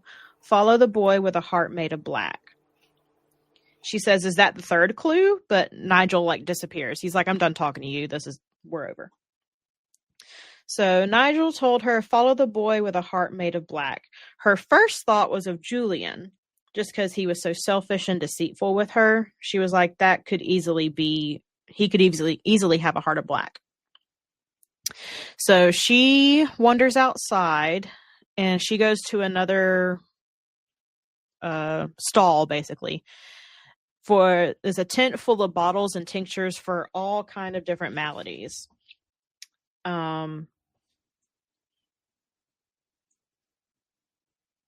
I was trying to find examples, but she finds a bottle of protection. This elixir can be used on a person only once, and the effects wear off after 2 hours. I like how she found the bottle. I really liked that little shop. Yeah, it was kind of cool. Mm-hmm. And the price for it was she had to tell me who you fear the most. It's almost an immediate answer. She says Marcello Dragna, her father. Which, I feel like we all knew this. Yeah. After she purchases this bottle of protection, she sees Julian and follows him to a dark, dreary fountain, but then he disappears. She pokes around because this fountain is obviously not meant to be part of this like wonderful world. And she's like, why is this here? It's very depressing. So she starts poking around and she sees the symbol for Caraval in the murky depths, which it's like a teardrop with a sun in it. It's very intricate. Anyway, she sees the symbol and she uses a stick to press it. The water drains and a set of stairs is revealed. She makes her way down this set of stairs and she runs into the girl who had rowed them to the inn the night before. She tells Scarlet that she shouldn't be there and forces her to leave. But in that process, Scarlet can hear a woman screaming down there. And it like basically traumatizes her. She's like, why is there screaming down here in this very dark tunnel underneath this depressing wishing well? So Scarlet makes her way back to the inn and she sees Julian there safe and sound. She goes to him, but when he turns around, it's actually Dante, who is not happy to see her. Yeah, he flipped real quick, though. Yeah. I was like, what's your problem, bro? He was very angry at her for basically not even standing him up. She just kind of refused to have dinner with him. Scarlet goes to bed that night, but she can't really sleep. She's startled. So she and Jillian had like made this bargain of one of them would take the bedroom one night and then the other one would sleep somewhere else the other night. So tonight she had the room. She's startled when a little while later, Jillian stumbles into the room covered in blood. He lays down on the lounge that's in there, and Scarlet takes care of him. And it turns out that he'd gotten all beaten up because he had chased down the man who had stolen her earrings earlier that morning. She decides to mention the tunnels, and he swears that he knows nothing about the tunnels. Like, he's never heard of them. He has no idea what she's talking about. So she figures that's just another mystery they're going to have to solve. I was like, Julian, I have a typo here. I Okay. don't know what that means. It happens. Well, he leaves, and she realizes that he never told her how he got back to the inn after daybreak, or even how he got injured in the first place. She just kind of assumed that he got beat up trying to get the earrings back, but he never outright said that. Chapter 18, Scarlet heads downstairs and takes a table next to a girl with a journal who introduces herself as Aiko. She's a little kooky. Yeah. A little weird. Julian never shows up, and Dante comes in flanked by two girls. His sleeves are rolled up, and on one arm is a tattoo of a black heart. I knew it. Chapter 19, Scarlet goes outside to follow Dante, but she very quickly loses him. She runs into a boy selling cider that, quote, helps her see more clearly. Mm-hmm. She asks what it will cost. It will cost the last lie she told. And she's like, oh, that's easy. I told someone she had lied about something really stupid. I forget what it was. I didn't write it down. But anyways, it was a silly thing. And she drinks from the cider, and it turns her world black and gray with absolutely no color. And it's very off-putting. She kind of stumbles around, kind of like she's drunk a little bit. And the only thing left in this world of drab is the journal from Aiko. It is all in color. Aiko lets Scarlet flip the journal a little bit, and it's actually drawings of of Scarlet from her time in Caraval. Aiko is a histographer. Her journal contains all of the stories from all of the games and the winners. No, Aiko's not immortal. She just kind of takes on this job, and it's passed down to whoever has the current job. What's the price to see everything? Aiko takes her to a dress shop. Scarlet must purchase herself 3 dresses, 1 for each night left of Caraval. She says that she'll do it for 2 dresses, and Aiko agrees to the terms. And of course, to purchase the dresses also have costs associated with them. The shopkeeper says that she can have them in exchange for her worst fear and her greatest desire, or 2 days of her life each. She's like, I'm not giving up days of my life. I will answer the questions. So the shopkeeper brings out this scale, and she says her greatest fear, which is something bad happening to Tella and not being able to protect her, works. It passes the scale, so she gets 1 dress. However, her greatest desire, finding her sister, does not work. She keeps repeating, no, that's the only thing I want. That's the whole reason I'm here, is to find my sister. And the shopkeeper's like, I'm sorry, the scale doesn't lie. I think it's because she doesn't fully understand what her actual greatest desire is. That's what she thinks her greatest desire is. But I think she's, at this moment, lying to herself on what that actually is. Yes. And the shopkeeper's like, oh, well, you're going to give it 2 days of your life then. She drops 3 drops of blood on the scale and immediately gets a little woozy. The shopkeeper explains that her payment starts at sunrise while the game is still going. Scarlet's like, wait, what? You're not taking them from the end of my life? And the shopkeeper's like, what good would that do me? So, which I also assumed, 2 days of my life, that would be at the end.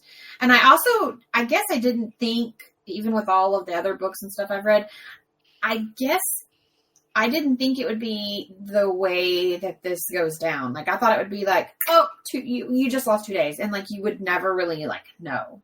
Yeah. And then I was like, oh, damn. Yeah.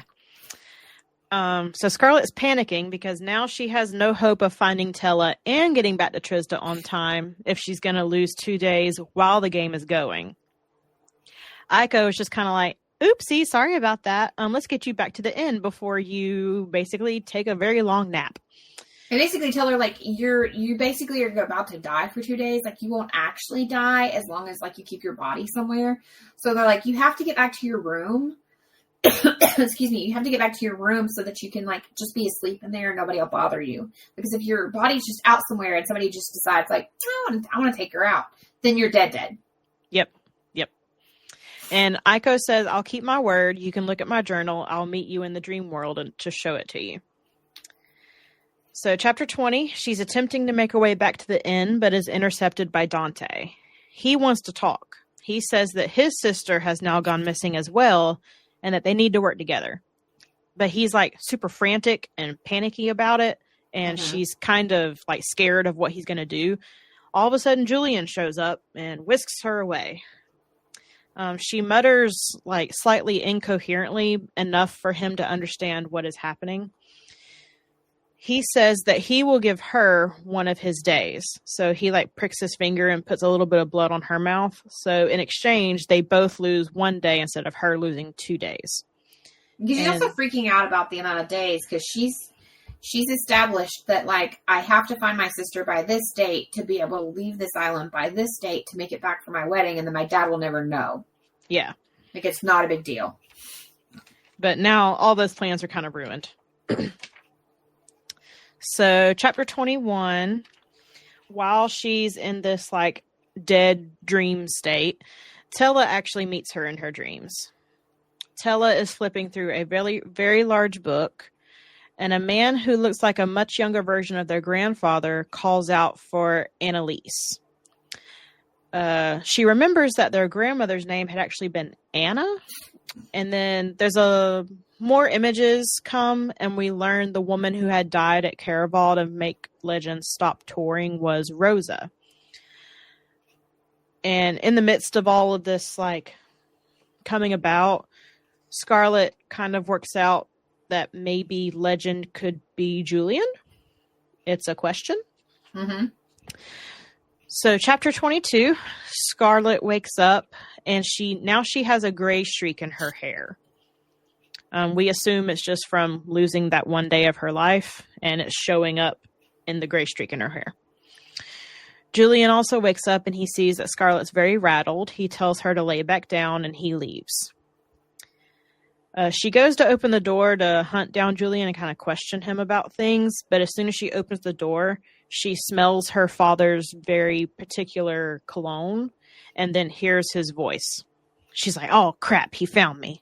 Like, and he has a very distinct scent. Like, she describes, like, the two things together, combined. Like, she knows it's him. I was like, imagine how scared you are of a person that, like, you know deep down, like, hardcore, without any questions, what they smell like. Like, yeah.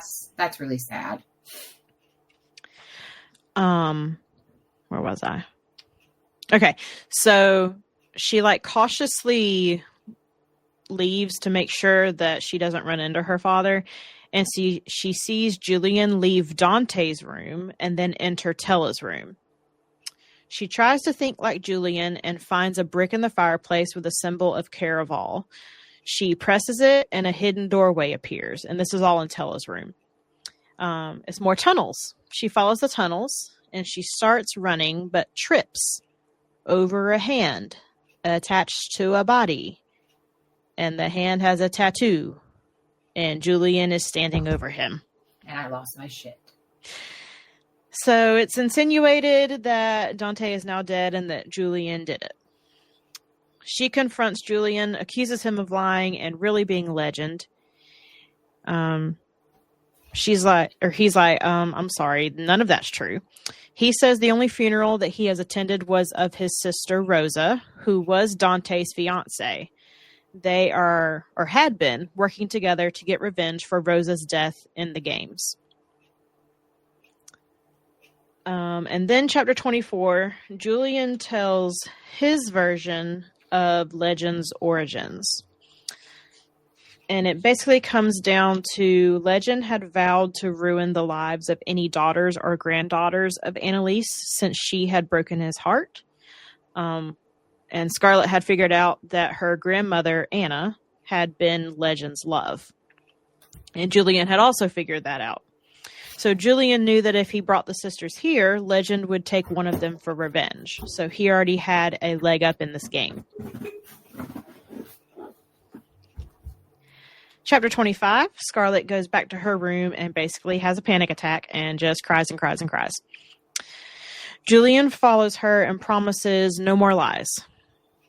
And then Scarlet's other dress finally gets delivered that she had paid the day for, but it's been altered into a wedding gown. It comes with a note. I imagine this would look lovely on you. Warm regards, D. And Julian's like, who's D? And Scarlet's like, I think someone wants me to leave. This is from Donatella. And I immediately was like, no, because never once when they've talked to each other, they only talk about the only people that use Donatella's full name is like everyone else. Yeah, she always calls her Tella. Yeah, unless she's asking specifically, like, I'm looking for my sister. Her name is, but she says Tella. And I feel like if Tella were gifting her something, she wouldn't say D. She'd say T or Tella. Yeah.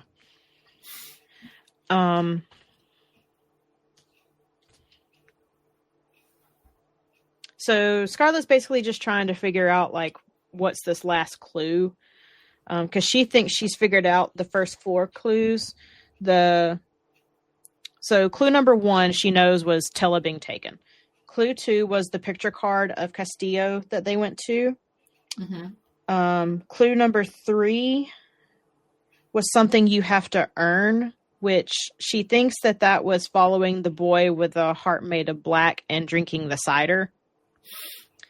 Number 4 will cost you something valuable, which she figures was the lost day. And then number 5 will require a leap of faith. So the only thing left is to figure out the 5th clue. And though there's always another thing about Caraval is that there's buttons everywhere, and also symbols of like top hats. Legend is known for his top hats, and I've been finding buttons all over the game. I didn't know if the buttons meant anything or not, but after seeing this dress covered entirely in buttons, I'm almost certain they do. When I bought the gown, next door to the shop was a path of buttons that led to a hatter and haberdashery shop shaped like a top hat. And so she's like, I think we need to go back to that shop. Julian's like, I don't think that's a good idea, but they do it anyway. I love how every time someone's like, you don't need to do this, she's like, which you're kind of proud of her because it sounds like she's never taken chances before. And she has realized at some point, like, oh, I have to take chances to get where I need to go. But it's like, when people give her vague answers, she's like, what? Huh? And then when somebody looks at her point blank and says, don't do that, she's like, doing it anyway. So they go to head back to that shop, and Aiko just happens to like go in, like run across them. She's like, hey, don't go in that shop. And Julian's like, hey, we should listen to her. We don't need to go in there. Scarlet's like, I'm going in anyway. Julian reluctantly follows, and there's a man inside that she remembers from the night she drank the cider. I didn't mention this earlier, but he had a necktie that was like bright red, and it was the one spot of color in a world that was black and white. So she's like, he has to be important. Who was he? And they get kind of creepy vibes from that guy. And Julian says that he and his fiance are leaving. And he says, that's funny. I thought she was my fiance. And I went, oh, snap. So, guy with the red necktie is actually the Count Nicholas Darcy. And then her father walks in the back door. Of course he does. Julian and Scarlet take off running. It starts to storm. They hop in a boat to get away from them, and they row to the castle. Julian confronts Scarlet on what she really wants. And she's like, I no longer know what I want. I thought it was just to find my sister, but that obviously isn't the right answer. And they have a real heart-to-heart moment.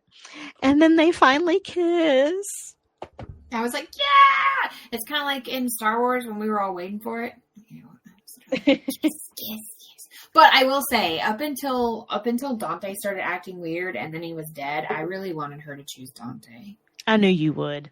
I was like, Dante. And listen, it's a fantasy book, so he may not be dead. So I'm holding out hope. And this is just another example of how she perceives the world. Every touch created colors she had never seen. Colors as soft as velvet and as sharp as sparks that turned into stars. So, chapter 29, Scarlet leads Julian to the fountain again. They are going to take the tunnels to make their way back to the inn and inspect the roses that had come with her dress in the box. Just as she is about to press the button to get the stairs to appear, her father and fiancé show up. They take off down the stairs. They reach the bottom, and Scarlet's hair is yanked. Her scalp is now on fire. The Count and her father have them pinned down, basically. Dragna punches Scarlet in the stomach, and the Count is like, that wasn't really necessary. You didn't have to do that. And then her father takes a dagger to Julian's face, and he's basically just like kind of carving a line in his very pretty face that has cool scar. No scars. He's like, if you don't, some very handsome people with scars, though. Yeah, that is true. He's basically like, if you don't do what I say and marry the Count, I'm going to do much worse to him. So they all make their way back to the inn. There is some back and forth, and Julian eventually is let go after Scarlet promises to be an obedient wife and daughter. I loved how she finally was like using her brain like the game would want her to, like the people in the game are as well. Basically, she's lying to get what she wants, right? She's like, I will be the perfect spouse, but if you touch him, I will not. Yeah. I was like, ooh.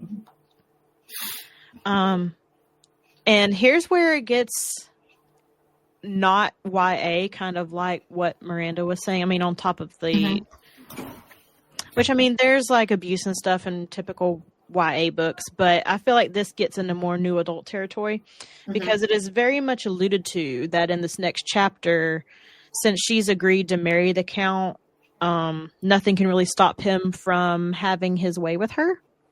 Yeah, I was like, ew.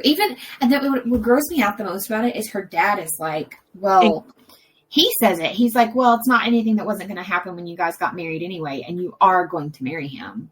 Yeah. I was like, ew. Yeah. But do they ever say how old she is? She is 18. Is she 18? Okay. Yeah. So we are bordering right there on that, like, yes, it's way, but. Yeah, she's 18 and Tilla's 17. Okay. So they go back to her room, and Nicholas is kind of insinuating that it's going to happen, so you might as well enjoy it.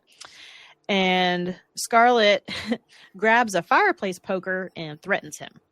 And then she remembers that she has a potion, the protection potion from earlier, but it's locked in the wardrobe, so she kind of has to maneuver herself over to the wardrobe to get it. And when she gets over there, Julian falls out of the wardrobe. She grabs the bottle and throws it all over the Count. Chapter 31, Scarlet and Julian leave the room and head downstairs. He pours a bottle of alcohol on his face to help clean the wound. And then Scarlet figures out that the balconies are the last clue, because the last clue is about taking a leap of faith. So she's like, we have to go search the balconies. Which I did think she was going to have to leap off something. Like, I legitimately from the beginning was like, she's going to have to literal. This is going to be the one time it's going to be literal. They're going to have to leap off of something. Yes. That's what I was thinking. I had the same thoughts first time I read this. Julian and Scarlet make their way to the carousel from the night before when she was with Aiko. And they pay the organ player to play music to make the carousel spin. And the faster the carousel spins, the more this like portal kind of opens up, for lack of a better word, and they leap in. And she finds the symbol of Caraval, and a giant hole opens.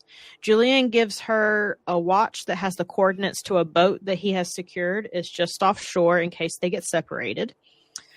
The black hole starts shrinking, and Scarlet jumps without Julian. She lands in water. The current's very strong, but she decides not to fight it and rides it to the end. And she comes to a set of stairs where someone is waiting for her. He says, "I'm so glad you finally made it, Scarlet." Chapter 33. Legend is just as she had always imagined him. Handsome and absolutely mad. They kind of toy with each other. Like, he just wants to play with her a little bit. And at this point, she's 100% done. She just wants to get her sister and go home. Julian then appears completely dry. And she's like, I just had to come through this river of water with currents and everything, almost getting drowned. How are you dry? They have been working together the whole time. And Dante and his sister were also part of the game. She asks about Rosa. How could you lie about your sister dying? She was not Julian's sister, just an unfortunate girl caught up in the game of Caraval. Scarlet then opens the pocket watch Julian gave her, and his voice comes out of it apologizing. Legend then stabs Julian in the chest. Chapter 34.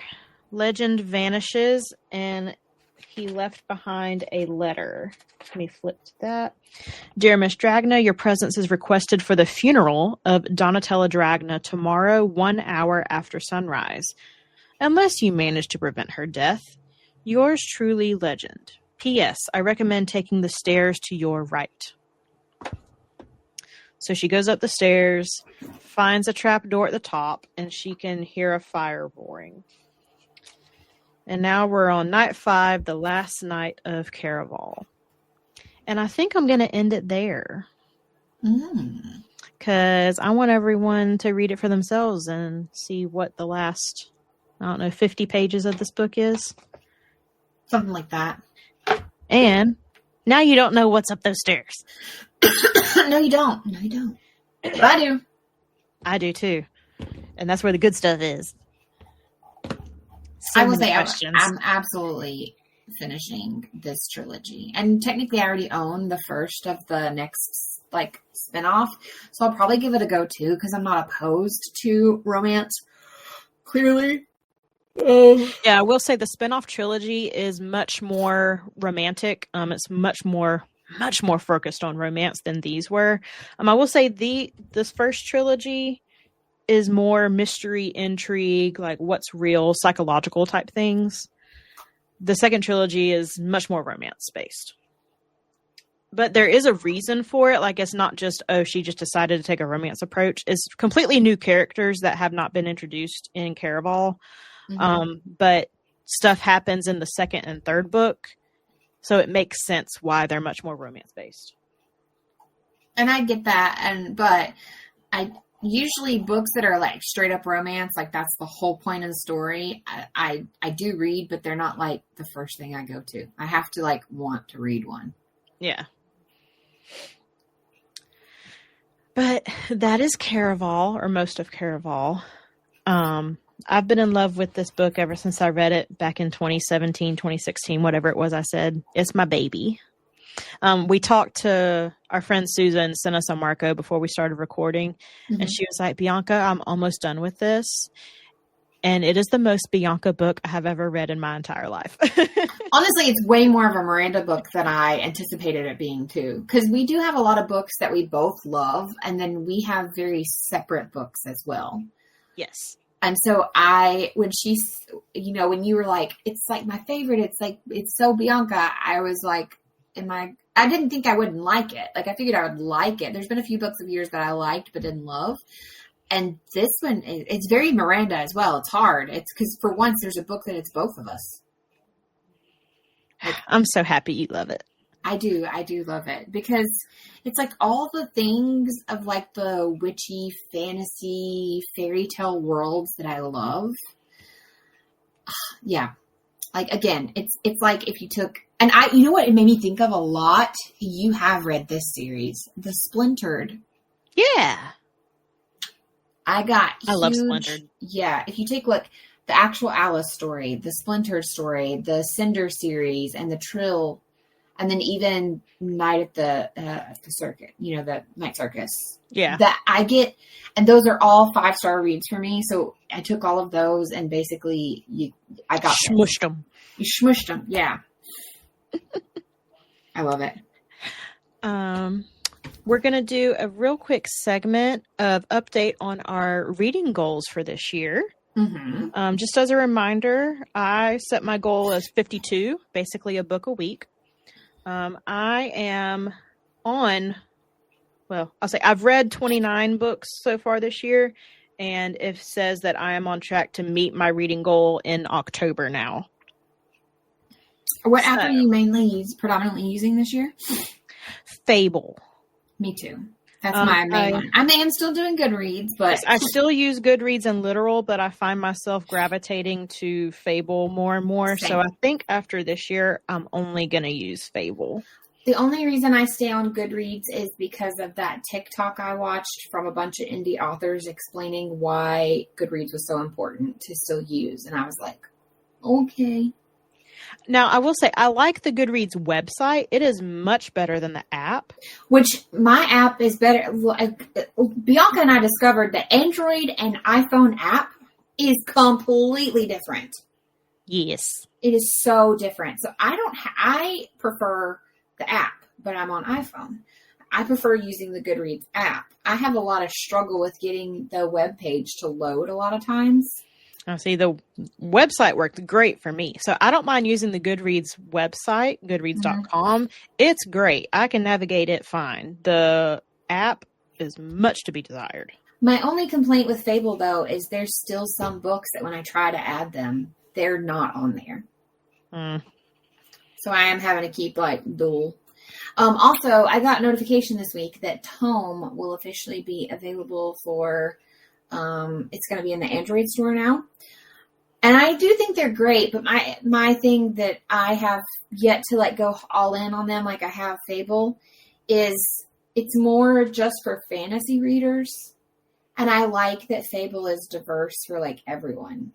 And it has book clubs on there too. Well, how are your goals coming? So I set my goal at, what did I set my goal at? Oh my gosh. I set my goal at 80 this year. And according to Fable, I'm currently at 42 books read for the year. But I think it's a little bit higher. Let me go check my Goodreads. I think it's technically 46. Yeah. Because they had a few books that weren't counting, that weren't available for me to add. So I'm halfway to my goal. Yay! I'm halfway there. We're both over halfway. We are. I did really well last month. When I sent you... I did too. You I did was really. so proud you of did. myself. I know, and you were so proud, and then you were like, what's yours? And I sent you my list, and you were like, Miranda! And I was like, I was on the train a lot.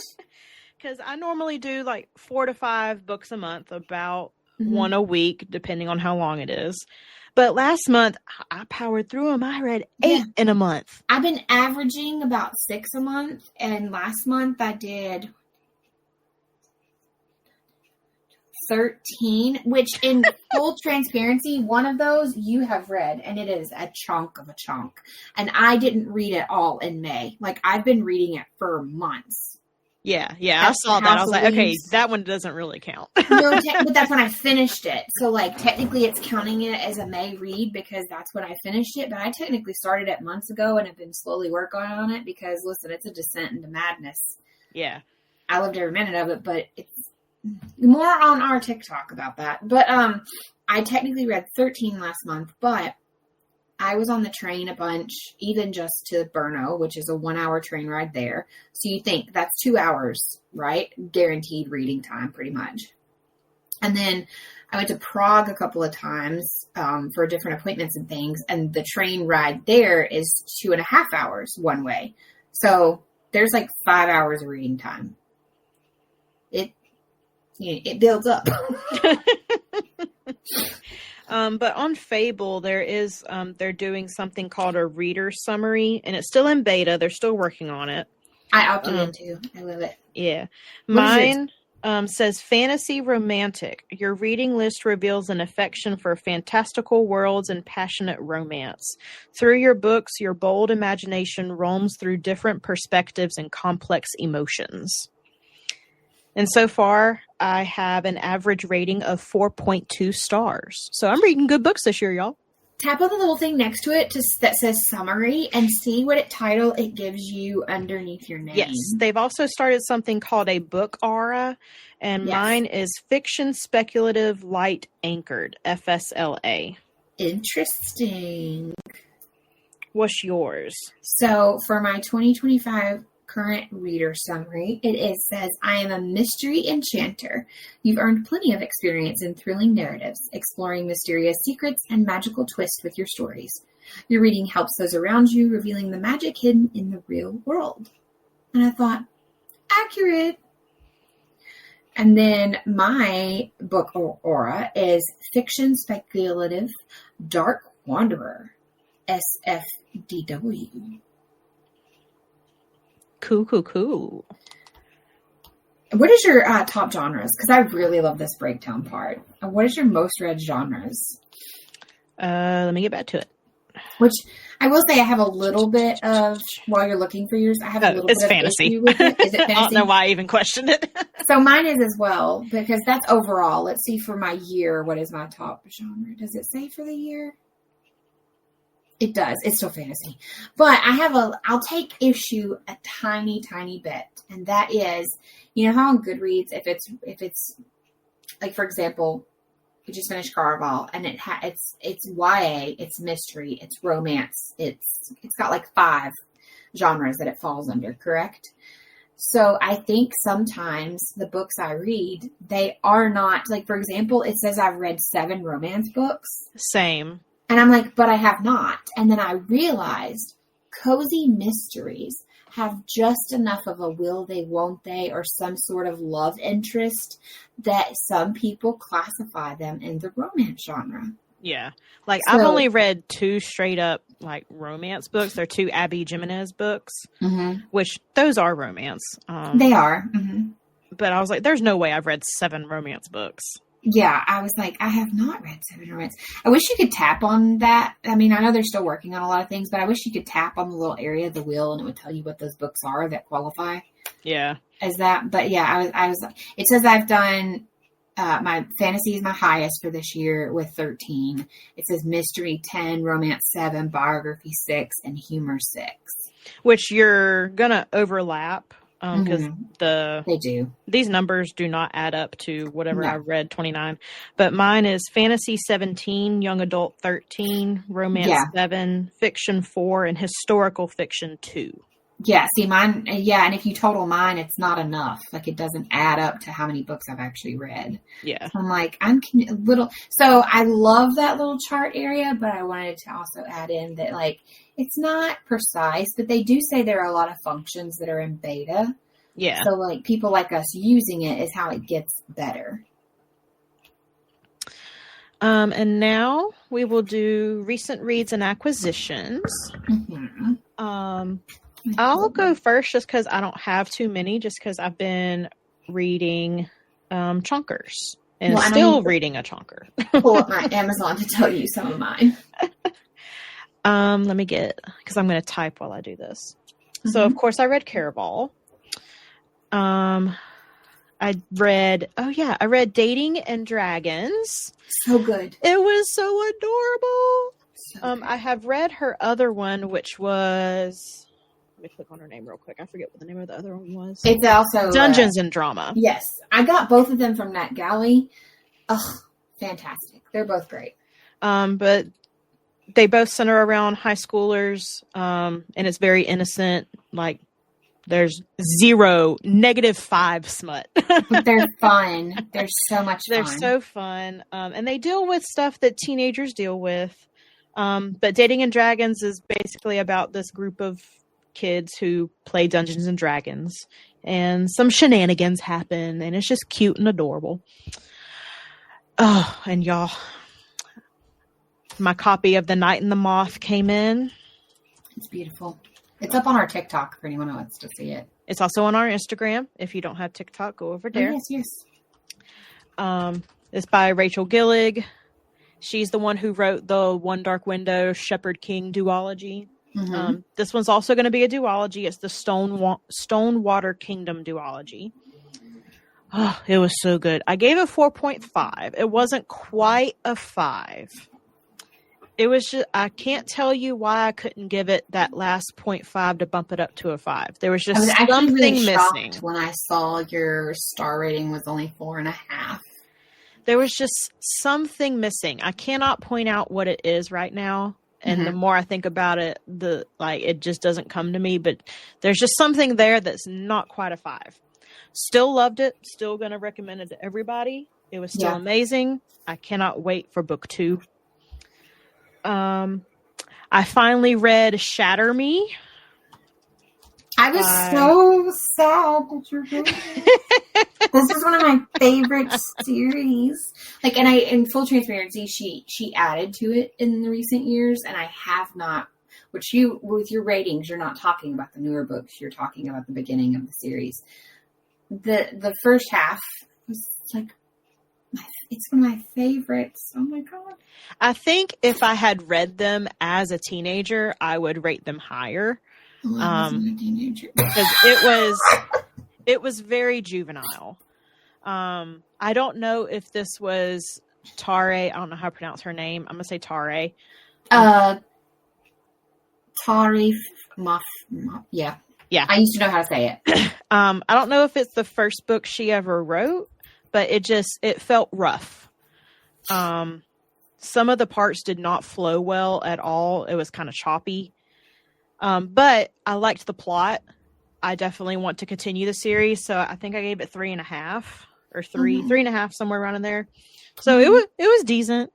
Like, it wasn't great, wasn't spectacular, but it wasn't bad. And then she wrote a little novella called Destroy Me, which kind of goes hand in hand with Shatter Me. I hated that one just because of the point of view of the person that she wrote it from. So that's why it got a low rating, just because I can't stand him. So Tahereh, her first book was Shatter Me. Okay. She wrote 5 manuscripts in order to better understand how to write, but Shatter Me was published February 15th, 2011, and it was her first book. Okay. It just shows. I can tell that the potential is there. It was just very choppy, and I guess I feel like I really overlook things like that in a book, because I've heard other people say that about other books that I've loved, and I'm like, didn't see it. But I guess it's like when you really like fall into a world and you really love a book, like you don't see its flaws. Like you're kind of reading it through rose-colored glasses. And then I can't remember if I mentioned this one on the last episode or not.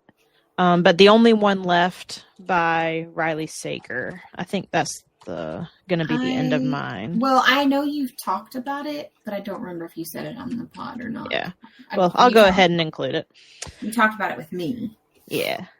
A good Riley Sager book. I enjoyed it. 4 stars. I like anything by Riley Sager. He has yet to disappoint me. So if you want a good thriller suspense book, I recommend it.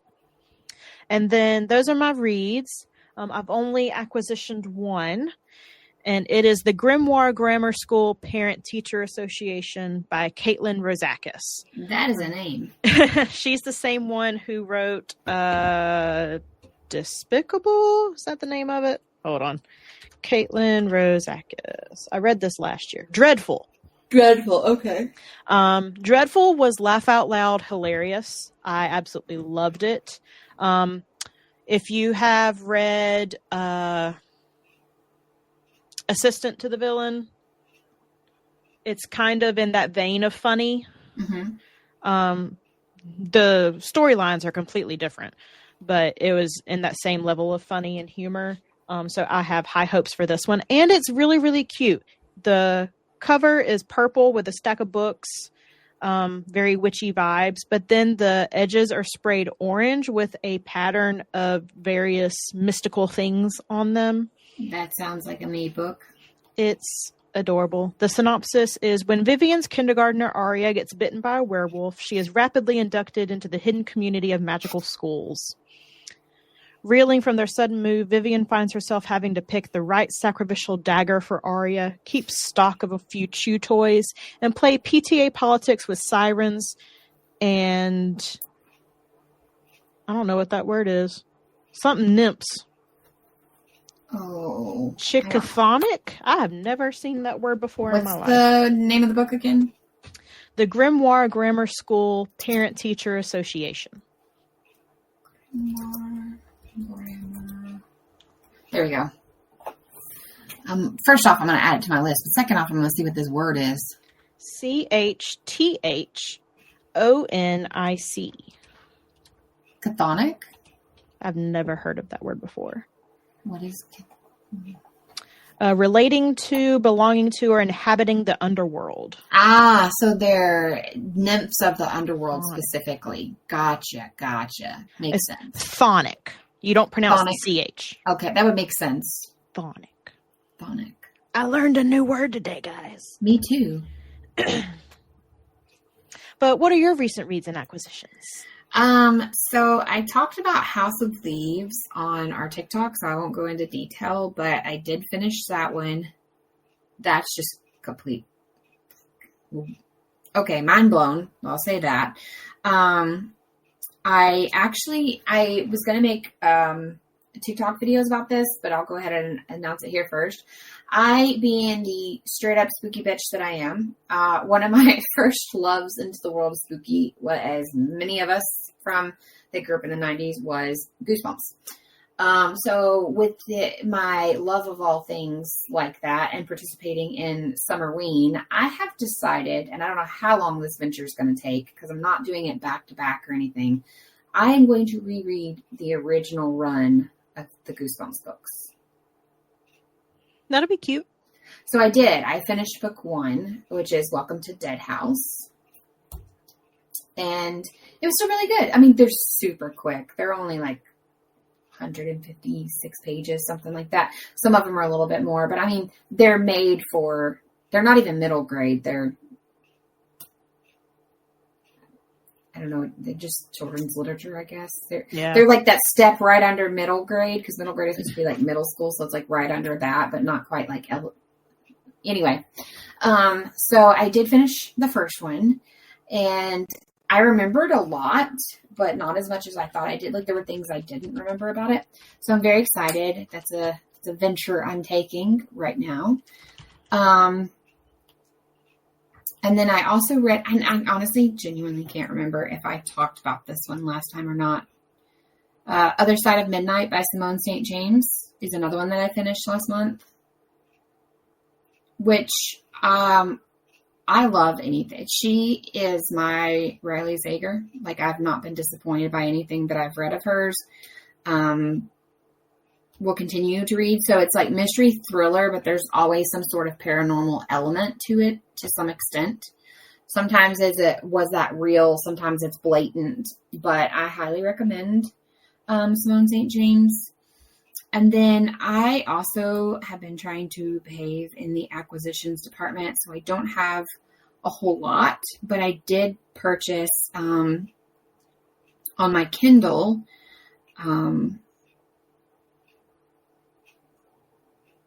I bought Awakening by J. Ross. Is that J the letter J or J-A-Y? Yeah, the letter J. Okay. Ross. I was very excited because it's kind of, it's like her kingdom is destroyed. Her betrayer is ruling the continent with more magic than anyone should be able to possess. And now she has to work with descendants of the people she loved and discover the magic within herself. I'm very excited to check that one out. I found this author on TikTok, and the way she described her book, I was like, you know what? I'm going over there to purchase that now. And I also bought, it's a cozy, paranormal cozy. I've never read anything by this author. It's called Ghost at the Garden Gate, Whispering Lake, Book 1 by Misty Spellman. Pretty sure it's a pen name, but it's a newer cozy mystery series. So I was like, okay, I'm in. It only has 4 books that you can purchase, but there's a 5th one that comes out in November, which is good because, as you know, a lot of cozy mysteries, there's like 30 of them. So getting started on one that's like fresh or only has like a couple of books in it is really nice. And then Audible is currently having a sale, and I got the complete Poppy War trilogy. Yeah. by Kuang for 1 credit. So it's Makes Poppy me so War. happy. It's long. It's Yes. going to me a hot minute, even at my 2x speed. Which not all narrators get at 2x speed. Sometimes they get bumped down to like 1.5.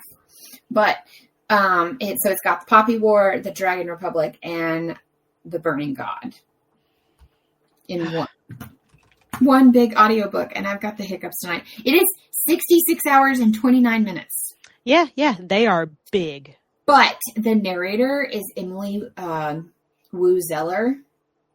And she's on my list of like, yes, like when it comes to narrators, she's fantastic. Let me just say that.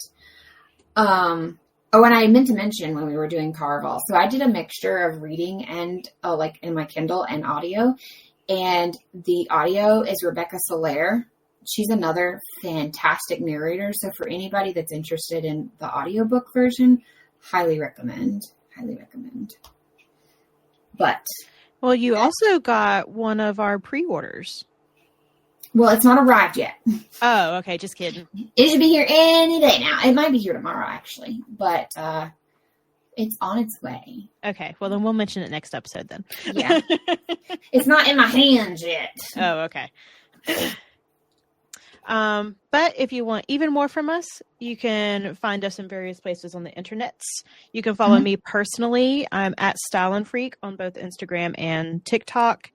You can also follow Miranda at Mom's a Nerd, pretty much anywhere. Type that in, she'll pop right up. Also follow Bells with Books podcast on both Instagram and TikTok. Like we've said throughout the episode, Miranda does a fantastic job on the TikTok. So please go like and follow and interact with us. We want to know things. Tell us whatever your thoughts are. Give us all the thoughts. And don't forget, we are now on YouTube. I think it's up to episode 12 that I have published for your viewing pleasure. And we would love for you to come over there and join us. Maybe at some point, Bianca and I will switch to cameras on in like an actual visual podcast. Not yet. We'll decide when that's going to happen. But she is still uploading the backlog. Yeah. I would like the backlog to be complete before we start that so that we can go like correctly in order. So yeah, the number 12 is up. My goal is to try to get a few more up this week. I'm only dropping them like between 4 and 6 at a time as to not overload. And also sometimes with an algorithm, if you drop too much at once, you don't get pushed out. So we would like to get pushed out to new listeners. So if you haven't gone to YouTube yet, go over there and follow us there as well so that you can have access to all of our pods that way as well.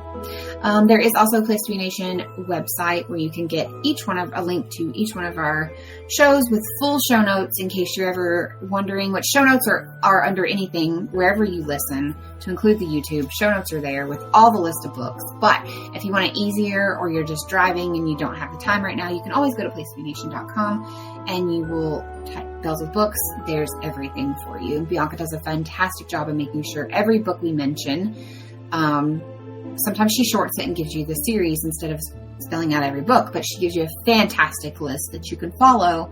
That way you can go back and reference it later to either add to your TBR or what have you. So plenty of places that you can interact with us, get all the information that you need, and continue on your reading journey. So with that, for myself and Bianca, happy birthday to Bianca. Another wonderful month. And you know what? Until next time, keep reading.